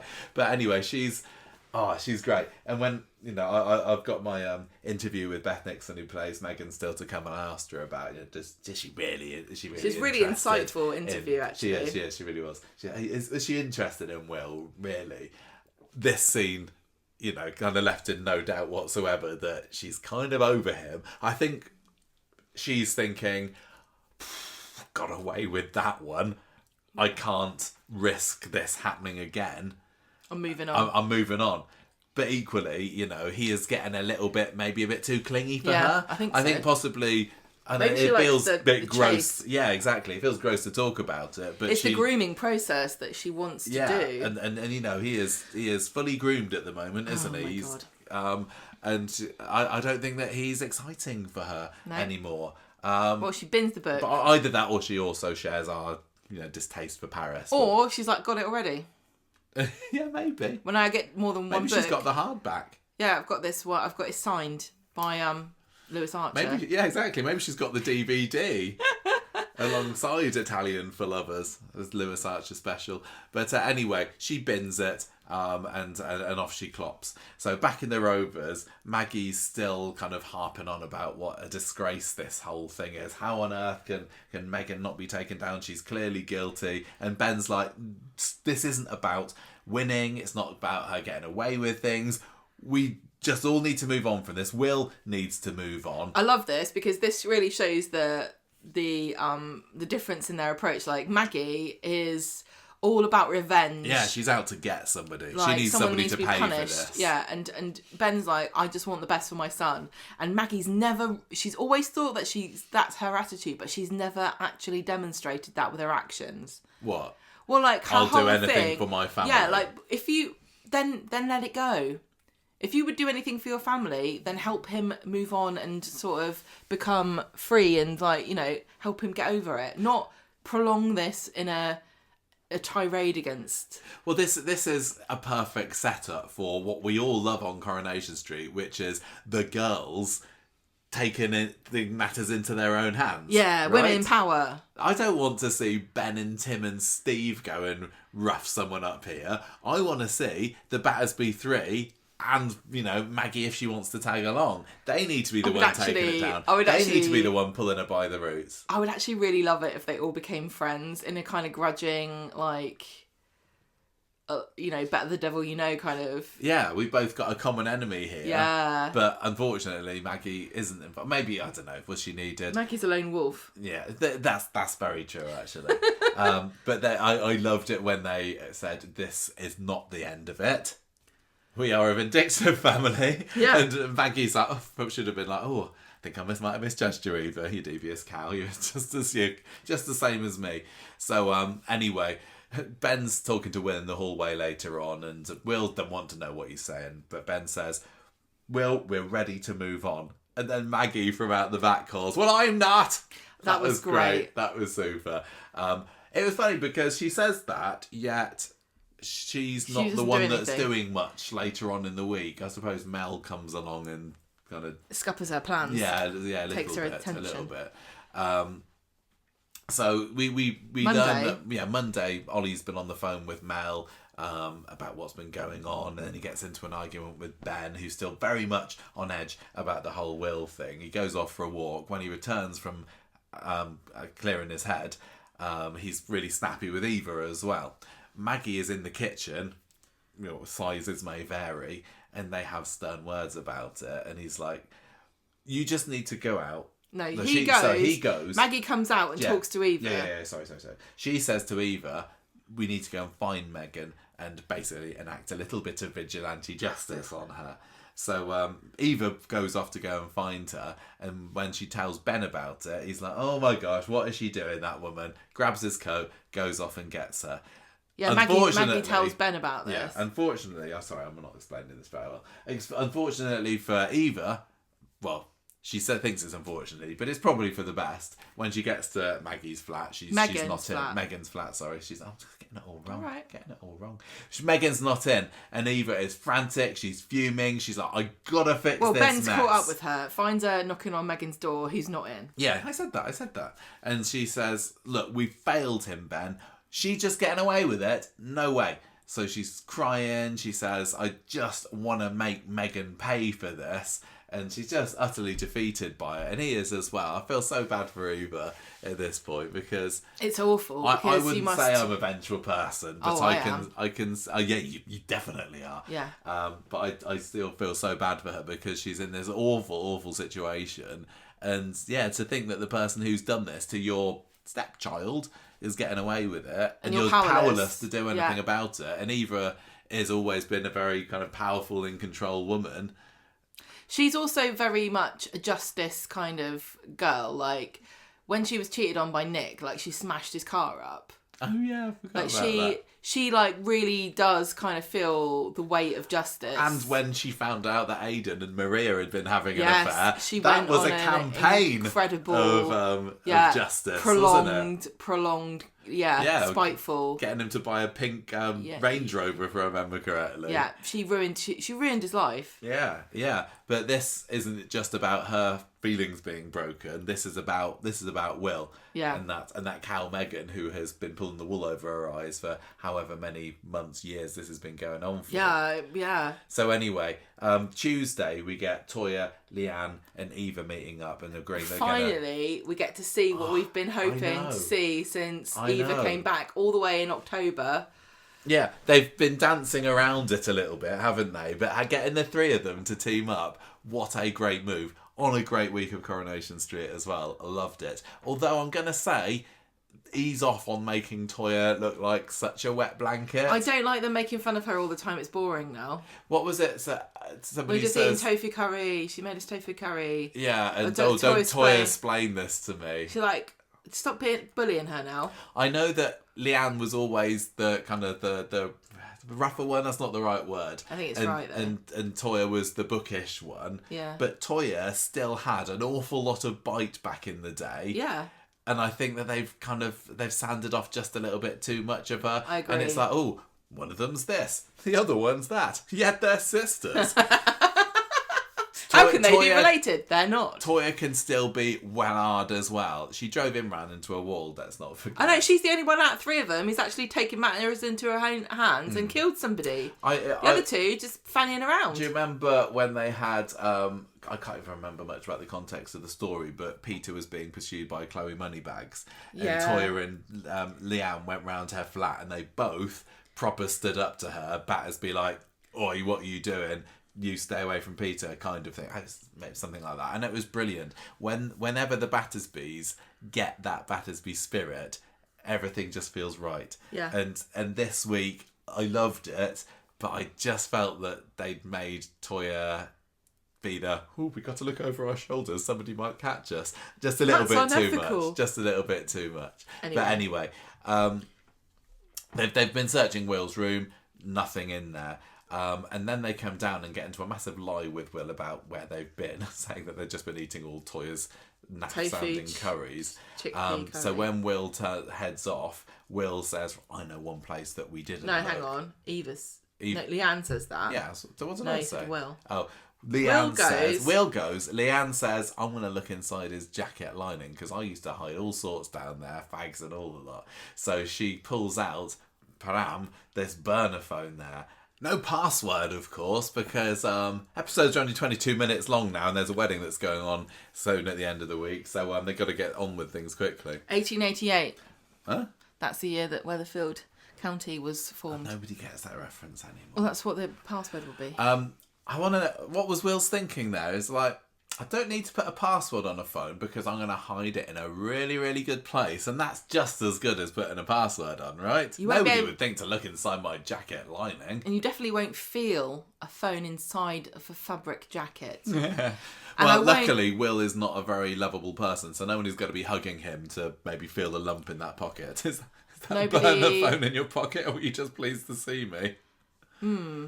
And he also didn't change the name.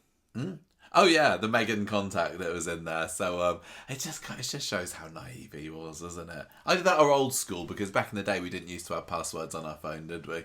Maybe it looked like an old crappy phone, so maybe it's from the 1999. The pre-password era of phones, I don't know.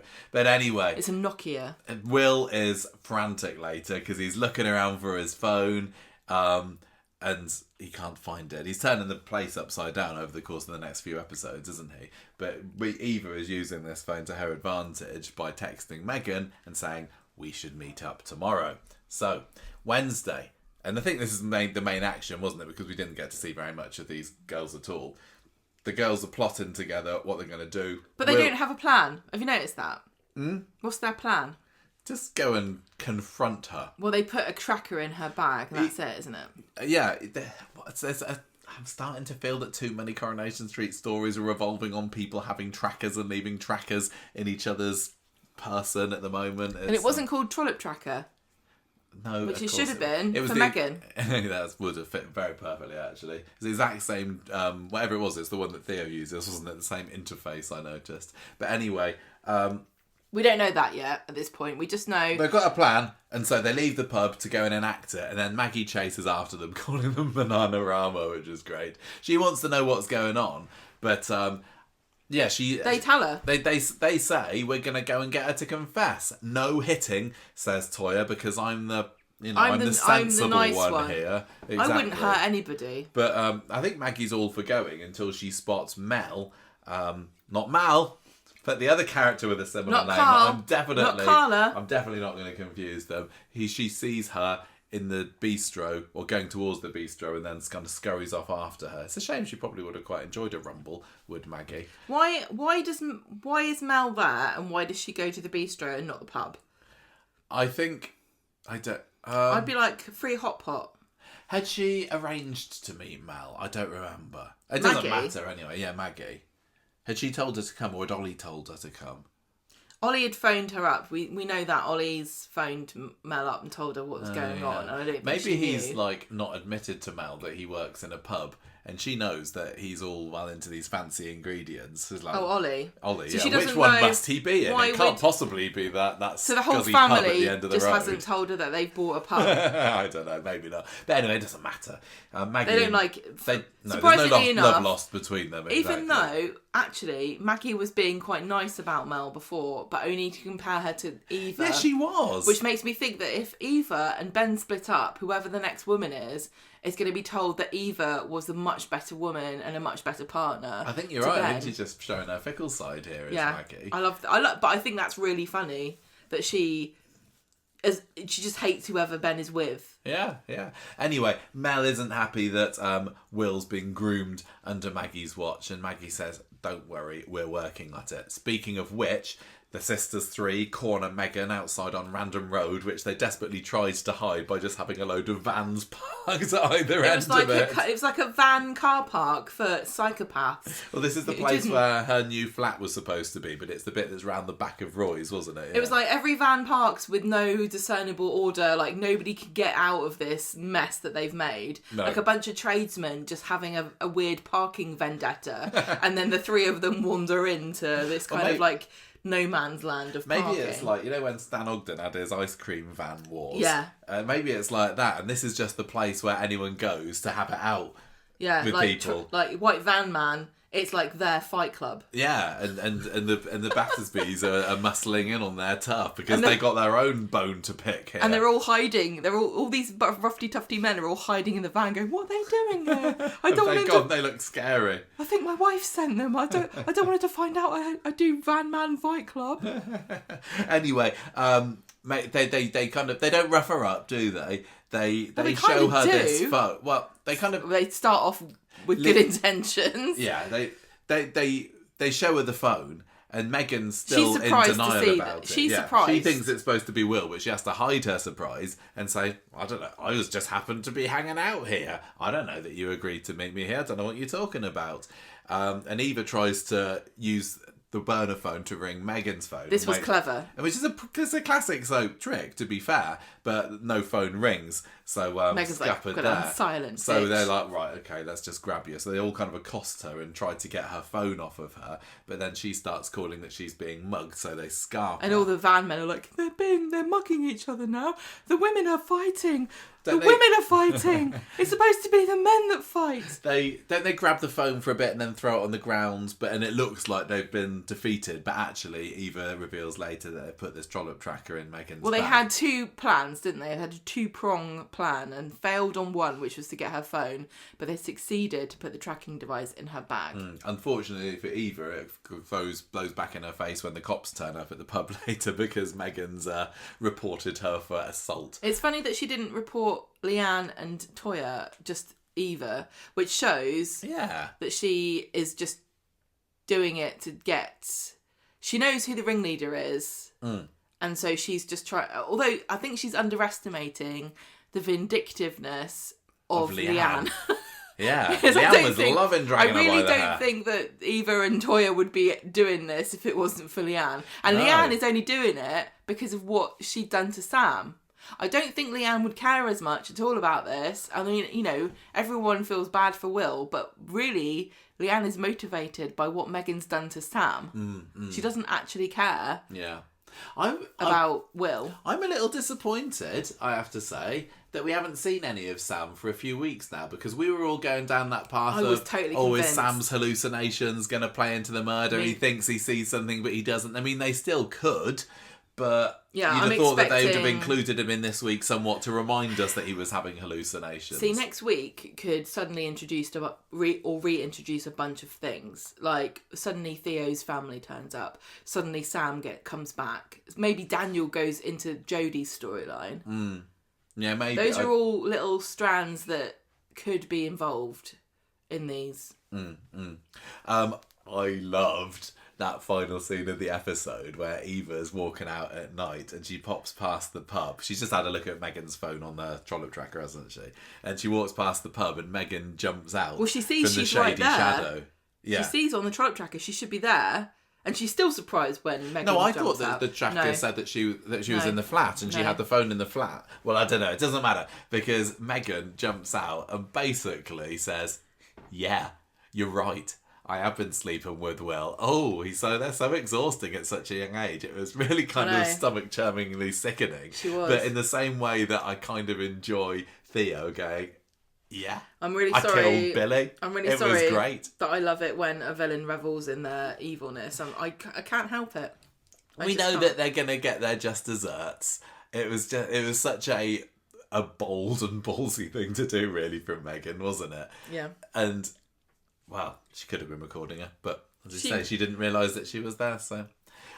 yeah, loved it. I love a crowing villain, absolutely. Again, pride before a fall. Megan, somebody's going to die the next day. Could be you. It's like the lottery. We don't really see very much of this at all on Thursday, do we? There's just like a meeting of the sisters again in the bistro where Eva tells them what Megan said yesterday. Leanne's got a plan, though. Oh, no. But we don't get to see any of that plan taking place, do we? No, we don't. Not on Thursday's episode. But I will say, I think this is fine to say, about when we were watching, because we've seen a few clips of next week. We've seen 5 to 10 minutes of each of next week's episodes, and seeing the plan happen is quite fun, and being teased about what Toya and that lot are up to over the course of a few days is also quite fun too. Wow, it's a good watch. It's a good watch. Anyway. What happened next? That's it. What's going on with Jodie this week, Gemma? I'm just looking to see, because I'm really convinced that she sees on it's called Tag Locator. There, see, Megan is on Coronation Street. She looks at the thing. She's shocked because where the hell is she? Walks forward and then Megan jumps out at her. So she did know that she was there. Okay, Michael. Fine. Fair enough. Gemma's right. The Jodie storyline. This was the last-ditch attempt to make us think maybe Jodie is going to die this week. I found this confuddling. Oh, man. It just feels like an extra kind of... It feels like a whole different show. It does. It feels like when they had Buffy and Angel and then something would happen where Angel would come into Buffy and you'd be like, this isn't really Buffy though, is it? Because he's got his own show. But, it's a technique to say, let's make the viewers think the big drama's going to happen in these storylines, but actually it's going to happen in this little one, the way you least expect it. There's so much to learn about Jodie. I wouldn't put it past them to think that they could cover it all in one episode. Well, I don't think it's going to be incredibly complicated, but I just, at the moment, it's quite mysterious. So on Monday, there's this leaflet for truck drivers that Jodie is eyeing up, that David notices. I'd forgotten that. Did anything happen with that? Well, I think, she's looking on the website and she says, it's because they're moving into the area and they might need a staff or something, but she's looking at this photo of a woman, and I don't know who this woman is. Nothing happened with that, did they? Should that we was have a nice little mystery. No, I don't think so. So, I mean, is this truck driving company, is this related to the van that she was being transported in? Because it wasn't a branded van, was it? So this truck company has got a little drop-down menu going, our services, and it's got moving, it's got transporting, courier services, we will deliver. We'll deliver within these postcodes. Human trafficking. Yeah. We also do we can do Uber Eats. I don't know what was going on with that, and to be honest, until we had to look at those notes, that I totally forgot that it happened. But she did seem to have her eye caught. Is this related to Olivia and her dad's business? Well, maybe. On Tuesday, Jodie takes David the dog for a walk and bumps into Olivia, who is the girl that she met before, who she used to nanny for, who she told she was in witness protection to. Yes, remember her. So she takes Olivia inside, and Olivia's sort of run away from home, and her parents don't know she's there. And Jodie wants to get rid of her, but Shona's there, and she insists that she stay for tea. Yeah, Olivia kind of opens her big mouth a little bit, doesn't she, by mentioning the witness protection. Yes. Jodie, Jodie's like, it's just a safeguarding thing. Yeah. So, then Olivia kind of looks like, Jodie can't wait to see the back of Olivia this week, can she? And Shona's saying, oh no, she can stay. But there's something that Jodie doesn't want Olivia to reveal, right? They are not friends. No. Since Olivia saw Jodie last, something has changed about what she knows about Jodie. Yeah, because last time that we saw her, she genuinely seemed like, oh, Jodie, it's you. I saw you on a school trip. But mate, was that all a lie? Was she kind of out with a... You can't have a story where everyone's lying all the time. It's too confusing. Yeah, either something's happened or that was a Olivia's big ruse. been told something about Jodie that she didn't know before. You reckon? Because she's been recruited, hasn't she? Yeah. So, because on Wednesday, Jodie's trying to get rid of Olivia again. And she's just about to go when she goes, oh, please, can you make me some cinnamon bagels? And Jodie says, it will take at least 2 hours to make cinnamon bagels. I better go and get some ingredients. I need cinnamon and bagels. I'll be back in a minute. But she doesn't actually go. She just pretends to, so she can catch Olivia rooting around in Jodie's bag. Oh, it was like when Theo pretended to go and have a shower last week, wasn't it? Oh, these wrong-uns pretending to do things. So Olivia says, you stole my dad's hard drive from him and I want it back. And Jodie says, I've got nothing of your dad's, and if you tell anyone where I am, I'll swear. Get out. Why, yeah. It wasn't just Theo, was it? Is everyone confusing a hard drive with a USB stick? I know, because it literally was a USB stick, wasn't it? Yes. That wasn't a hard drive. It's not the same thing. I'm really confused about this, because when she talks to Shona about it on Thursday, she says it's like an insurance policy. Let's get to it, because we need to talk about everything and then talk about what it means. So Olivia runs away, having been warned off by Jodie, to be picked up by two guys on Rosamond Street, and she tells them, I didn't get it, and they say, well, we're going to do to Jodie whatever your dad tells us to. Yeah. So Olivia's been dispatched to retrieve this hard drive from Jodie, so they know she's got it, and now they know where she is. And Olivia looks like she was the soft option, and now she didn't work, so now they're going to have to resort to violence. Yeah, exactly. So Thursday, Jodie's on edge. She knows that she's in trouble, and when David starts setting up for the fireworks for the wedding, she gets really paranoid. And she also looks out the front window and she jumps when Shona kind of comes up behind her, and she thinks that maybe Jodie's worried about her ex. Jodie says, yes, I am worried about my ex because he is Olivia's dad, and I stole this memory stick from him and he wants me dead. So again, very confusing. Was she in a relationship with Olivia's dad? Well, this is what this seems to imply. Or is she lying because she's made up a story about someone she's scared of and it's her ex? Yeah, because she was abused. Yeah, that was all. That was a massive lie. Because if she was, is she making it up as she goes along? Having an affair with Olivia's dad, Olivia does not know this. Doesn't she? She can't know this because she would surely have been annoyed at Jodie for breaking up her family. Yes, okay. But because she says my mum and dad, she talks about her parents like they don't know where she is, like they're together.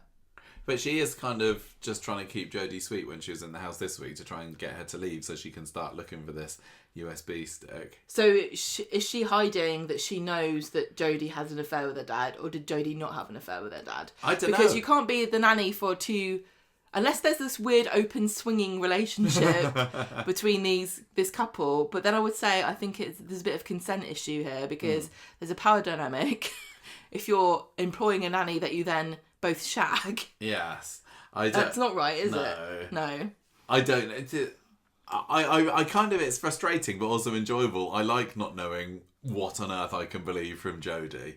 Like, she leads me down to think one way and I'm like, oh no, she could be completely fibbing about this. I just don't know. So she says that now her ex has got somebody to track her down, right? She says, I took this memory stick. It was the only way. It's insurance. How? I've got protection because he knows I've got it, and if he tries to do anything to me, it's going to get out.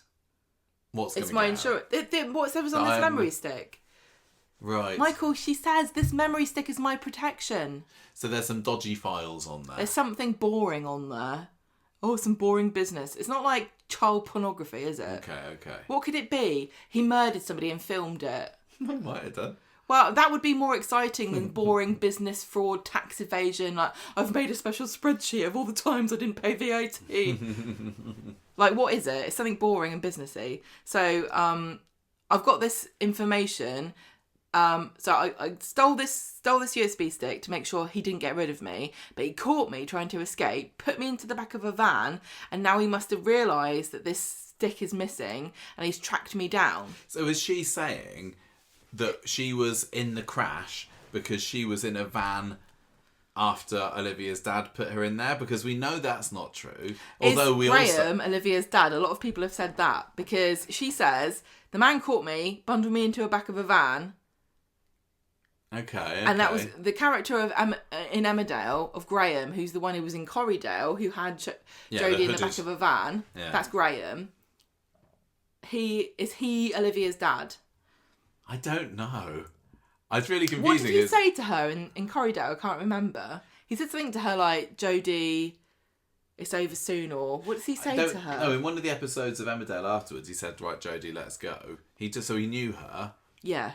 And then just recently in Emmerdale, he said, I was hired to get rid of a problem called Jodie. Right. So that means that he can't be her dad because she would be his problem. Yeah. So he's a goon employed by Olivia's dad, possibly. If what Jodie is saying is true. Well, what Olivia said was true. So Olivia's fact that she said is that she says, I didn't get it. I didn't get the USB stick, and the goons say, we're going to beat Jodie up because your dad told us to. So Olivia knows her dad wants this USB stick. So that is all correct and true. Yes. What we don't know is what the relationship between Jodie and the dad is, whether she was actually going out with him or if she's just pretending and making him out to be this ex to explain why she's scared of him. And to hopefully turn everybody else against him. So if he turns up, she can go, oh, it's my ex. And then David and Shona will go, get out of here. You're not going to, I do hope that all these, clues join up when it comes out. Because Corrie does sometimes have a habit of putting clues and red herrings and everything. The Becky story was full of it. And then not really explaining it at the end. Oh, God. Anyway, Shona says, well, if you've taken this USB stick and somebody's after you for it, you've got to give it back. And Jodie says, this is my insurance policy. I'm not giving it up. And Shona says, well, you're going to have to go then to protect the rest of us. Yes, I don't want any goons coming around this house. Thank you very much. I've got a baby. Enough of that last year. I've got a baby I'm not visiting anymore because it's boring. Is Harper out now? No, she's at hospital. Nobody's gone to see her for about 3 weeks. Right. So we've got anything else to say about Jodie's mystery? I don't think there is. Not really. It's still very confusing. And there's the whole, is she gonna proposition David bit of it still going on that seems... That's taken a total back burner. Was that mentioned this week at all? I don't remember. David was bladdered at the wedding. I think what we haven't done is talked a lot about what happened at the end of Thursdays, because that's really setting up the murder, isn't it? So we know that Betsy finds... We don't know. We don't know that it wasn't Carla and Lisa because they only heard Betsy scream. Yeah. We don't know when the murder takes place, so we don't know who's got an alibi, because lots of people have been saying, oh, who didn't go to the wedding, so they could have been a murderer or been murdered. I don't think that matters because we don't actually know when the murder took place. All we know is that when Carla and Lisa heard Betsy scream, they were alone in the factory. So everyone's gone. They're there. The body's been found, but we don't know when they were killed. Yeah. So depending on when that happened, we know from it depends on whether the trailer is supposed to be... Oh no, the flash forward episode. That's supposed to be canon, right? Yeah. So everyone was alive when Carla and Lisa were on the balcony watching the fireworks. Yes, because they were all around to see the fireworks. Presumably, you've got Maggie outside... The pub. Maggie outside the pub. You've got Megan outside... It doesn't really matter where they all are. Theo, Carl and... Maggie, Megan, Carl, Theo, Jodie. Yeah. All outside on the street. Jodie's just been told by Shona to leave. We don't know what happens between that and her standing outside the house, but you can assume she's going to Scarpa. You've got Kirk and David setting off the fireworks in the garden. You've got... Because that was given a time, wasn't it? They said that it was like 7:45 or... Yeah, they do say a time. They do, you're right. Yeah, so it happens, before then. You've got... Carl is been told by Debbie to get lost. He's got a load of money. Yeah. We do see him in the flash forward looking kind of triumphant with the beating that he's had from Ronny. Yes, at least, we've got an answer to that, haven't we? Yeah. And he's got this bag ready to go, right? We see Megan, and we know that the sisters have got some kind of plan. We don't know whether they've got to her before or after we see her with the blood on her face. I don't think it's worth us talking about this because we obviously know a lot more about next week. I know exactly what to say about this. Okay. I'm talking about where everybody is on the end of Thursday. Theo's up some scaffolding, isn't he? We know that Theo's spying on Todd, who's getting ready to go to Thailand. Does he get to go to Thailand? Does he leave? Or is he going to be a suspect in something that happens? We've got, the sisters planning. So who else have we missed out? Maggie is left out of this, but she's just spoken to Mel, hasn't she? Yeah. She last spoke to Mel about, what did she say? It was just basically like we've not given up on getting Megan yet. I can't even remember if we even talked about what they spoke to. Yeah, we did. Oh, we're working on it. Yeah. And that was on Wednesday though. We didn't see her at all on Thursday, so we don't know what she's doing. No. Megan, and we didn't see Megan on Thursday. No. We did. But we just know that the sisters are planning to do something. Yeah. So that's where we are on Thursday. And there's no spoilers. I don't even understand. No. There aren't any spoilers. I'm just saying we don't want to. That's the end of the discussion. Okay. All I wanted to do was to set up how everybody ended on Thursday because we never actually talked about Thursday as its own entity. We talked about the wedding, which took up a lot of the discussion for Thursday's episode, but we never actually said at the end of Thursday all of the murder suspects are doing X, Y, and Z as its own thing. We talked about it in all of their different story strands, but we never amalgamated it. So I'm just amalgamating it for my own. Yeah, get it sorted in your head. No, it's very, very sensible. Very sensible. Oh, thank you. Sorry. Anyway, an exciting week, I would say. We were kind of, on the shorts, we were going back and forth and disagreeing with each other about what was banging and what was bog standard, weren't we? And then we didn't have a whole lot of consensus, apart from I think we both went banging for the wedding episode. I think... We've got two bangings and a bog standard each. I think that this... Oh, no, more than that. I think that this was a good week. I don't think it was 4.5 good. I think I'm going 4 here, but I'm definitely thinking that next week could be higher than that. I'm going to give this 4 Crumblies getting bladdered in a knicker factory out of 5. And I've got no idea who I want as my character of the week. I'm going to give this week... I'm going to give it 4 as well. 4 toy explainers, which is apparently what I am. Yeah, you were totally toy explaining where everyone was at the end of the episode. Character of the week. God, it was a real ensemble cast, wasn't it? Who are you going to... I mean, you've got to pick one of the happy couple, haven't you? No. Yes, you do. Otherwise, you're going to get murdered. I don't care. It's too late. The murder date's gone and I'm still here, everybody. 1st of May is when we find out. That's the Friday next week. Yeah. I am going to... See, I really... Gosh, it's tricky. I'm kind of leaning towards Theo a little bit. Oh my god, you're going to be in really so entertaining. You're going to be in so much trouble. I thought Sally was great this week. The Carla and Lisa stuff was sweet, but I'm not hiding the fact that I was here for the murder.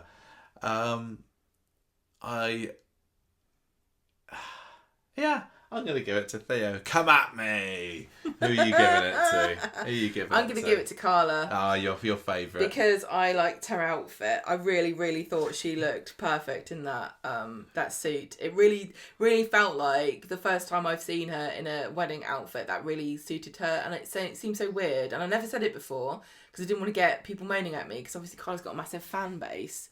And whenever she got married, I always think the dresses look nice and she looked beautiful, but there was just something about, I don't know, it feels like she's finally become who she always meant to be, you know? And it's not about who she married, it's about being comfortable I think even Alison King said, Carla's fed up with wearing. I didn't want to wear another dress. Yeah, she did.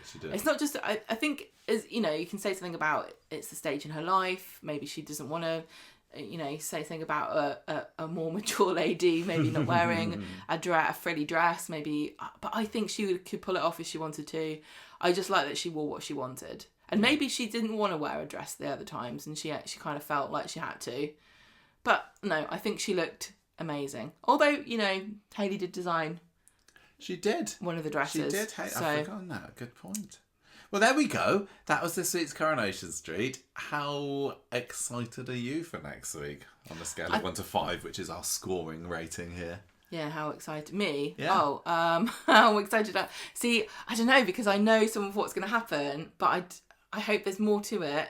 But I also wonder whether what we saw was the only bits that are going to be related, and therefore there's going to be a lot of chuff. I don't think so. I think it's going to be all murder week next week. They're not going to be having, here's a load of murdery stuff to do with Theo on Monday's episode. But it's also just cut to what Kirk's doing. I'm really looking forward to it because I've enjoyed the single thread episodes, the few that we've had this year. What if Kirk was the killer? Oh gosh, yeah, you'd suspect like him. The usual suspects. This is going to be, a week of single thread, and we've seen bits of it. We've seen 5 to 10 minutes of a 22-minute episode. I'm really looking forward to seeing how it all comes together because I was still left a bit confused from what we saw with some of it before. And although we know who gets killed at the end of the week, absolutely no idea how it happened. I wonder if Carla and Lisa are going to be in next week. Or who did it. Quite possibly not. Yeah. I think what we'll probably... I think we might see them in the background. There might be, while the factory alarm is going off and then Carla and Lisa turn up at the factory and then we just cut to Theo walking along the scaffolding. It's quite funny because I saw lots of... Swallow fans will always go through the episode and tell you how many minutes Carla and Lisa were in each episode. They will. And the wedding episode was 15 minutes. I think around 15 minutes. That was a 22-minute episode they got. I don't know whether they counted all the scenes at the reception or if it's only when they're actually on screen. I don't know. But wouldn't it be funny if actually over the next week we get that extra how many minutes to make it up to 22 and then they can just edit it together and make a full... Yeah. Not that 22 episodes feels like a full episode. I can't wait. And I'm really looking forward to talking about it on next week's podcast as well. It should be a good one, I'm going to say. We haven't really spoken about the sort of the meaning behind the Swala wedding. And I think the thing is that it's so meaningful to lots of people. It represents a huge step forwards for, and representation for people, very joyful. I feel like we can't really do it justice, and I don't want to step on people's toes because I know there's a couple of Swala podcasts that are gonna be talking about this, and I think they're gonna do a much better job. Oh gosh, absolutely. I feel like really I don't want to. I've said before on the show I'm uncomfortable about speaking on behalf of people, and I know that now there's this representation in the podcast world for Swala fans and Swala fandom that to talk about, and I'm sure they will spend a lot of time talking about what it means to them, the wedding, and how important it is, and the fact that it was broadcast in Lesbian Visibility Week was it this week? Yes, that's really significant, and it's just I'm so happy that now we're here at a stage where we can finally say that Coronation Street has had a gay male and gay women wedding. At last. It only took finally 65 years. And it doesn't mean the same thing to us, and it couldn't possibly mean the same thing to us. So, as it would do to lots of people listening who are in relationships, women who are in relationships with other women. But I just want to acknowledge that because I don't think we did already. And I can't really possibly describe what it must feel like. Yeah, but it must just be. I know some people thought that they thought it felt a bit flat, or maybe they didn't like it. I was really happy to see the majority of comments that I saw about Thursday's episode were happy. And after we'd seen the episode on Thursday, and the press day, and I really did think it was just an okay episode on first watch. I was getting a bit worried about what would the Swala Massive think about this. Are they going to be disappointed about it? But no, I was so happy for I have seen some Swaller fans saying no, it was underwhelming, it should have been longer, blah blah blah. But I get the impression that the overwhelming opinion from that corner of the Corrie fandom was that they really, really enjoyed it, and I'm really, really chuffed for them that they did. I thought it was sweet. It was very meaningful. I did find it emotional. I did give them crap for the vows, but just like any wedding, they are there for the writer to tell the audience how much they love each other, and they did a really good job of it. Yeah, they weren't vows, they were speeches, but they did a really good, lovely job of talking about their love, and it's really sweet to see Carla marry somebody who I think is gonna be a really good relationship for her. I think I can't see this one breaking up for a while. Who she married before? We didn't see her marry Paul. We saw. Well, no, we didn't see her marry Paul. She saw Paul, and then Nick and Peter, the main ones, aren't they? Who else? Yeah, but even Nick, that didn't really. But Nick and Peter really are both terrible for her, weren't they? Mm-hmm. And I know that there's lots of Peter and Carla fans, but that was more of a doomed cross lovers kind of a. They're both toxic, but they found love in one another because they're damaged and sad and... Yeah, but I love Carla and Peter together. Yeah, I know, but I'm saying, like, Lisa and Carla don't feel like, toxic damaged, we'll lick each other's wounds kind of a couple. They're we love each other. This is very improbable. Yeah, Carla and Peter did kind of bond through addiction and trauma, you're right. Whereas with Lisa and Carla, it's like they genuinely are meeting as equals, and they both cherish and treasure one another. Mm-hmm. And I think that the episode did a really good job of it.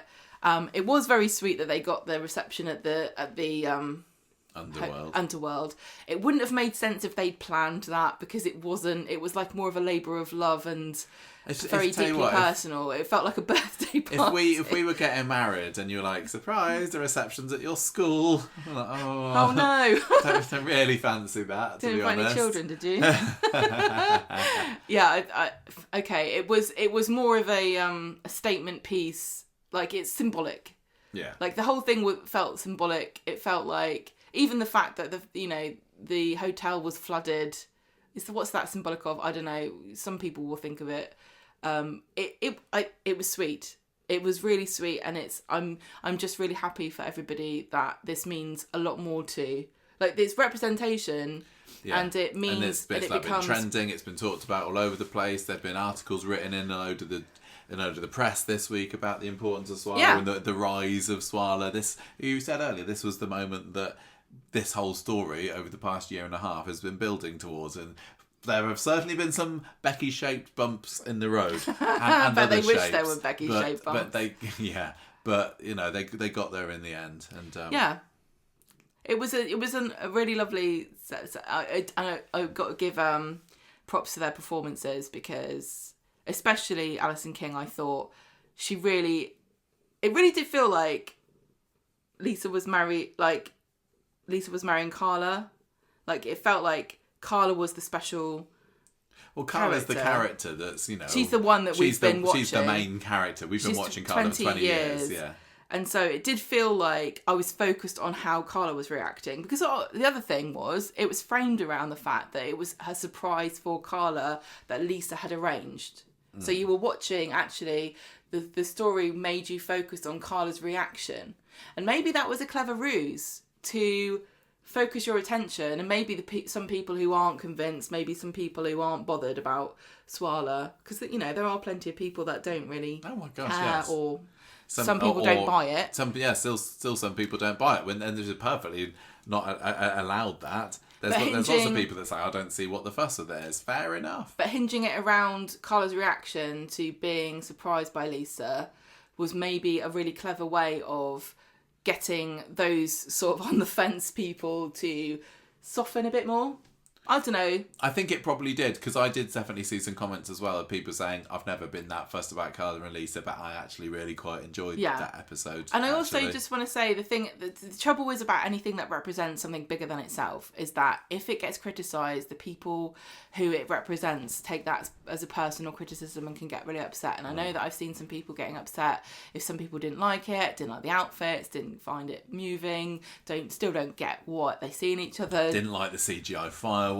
Don't like Lisa. Whatever it is, I think it's really important to just remember that although some of the criticism is clearly ideological, clearly you can't pretend it's not, a lot of it is just people who actually don't have a problem with the fact that they're two gay women getting married. It's just they didn't like the rest of it. Yeah, exactly. It's really, I think you can drive yourself mad by getting upset about other people getting, not liking not having the something. same opinion as you. And that's the trouble that I've always said about representation for groups that are, a smaller group. Like even, characters like Izzy, they kind of have a burden on their shoulders of representing so much more than themselves. They're not just a character, they're an idea, they're a whole group of people, and there's so much burden on these actors and the writers too, to try to represent something that's more than just one character, and it can be really, really crushing sometimes.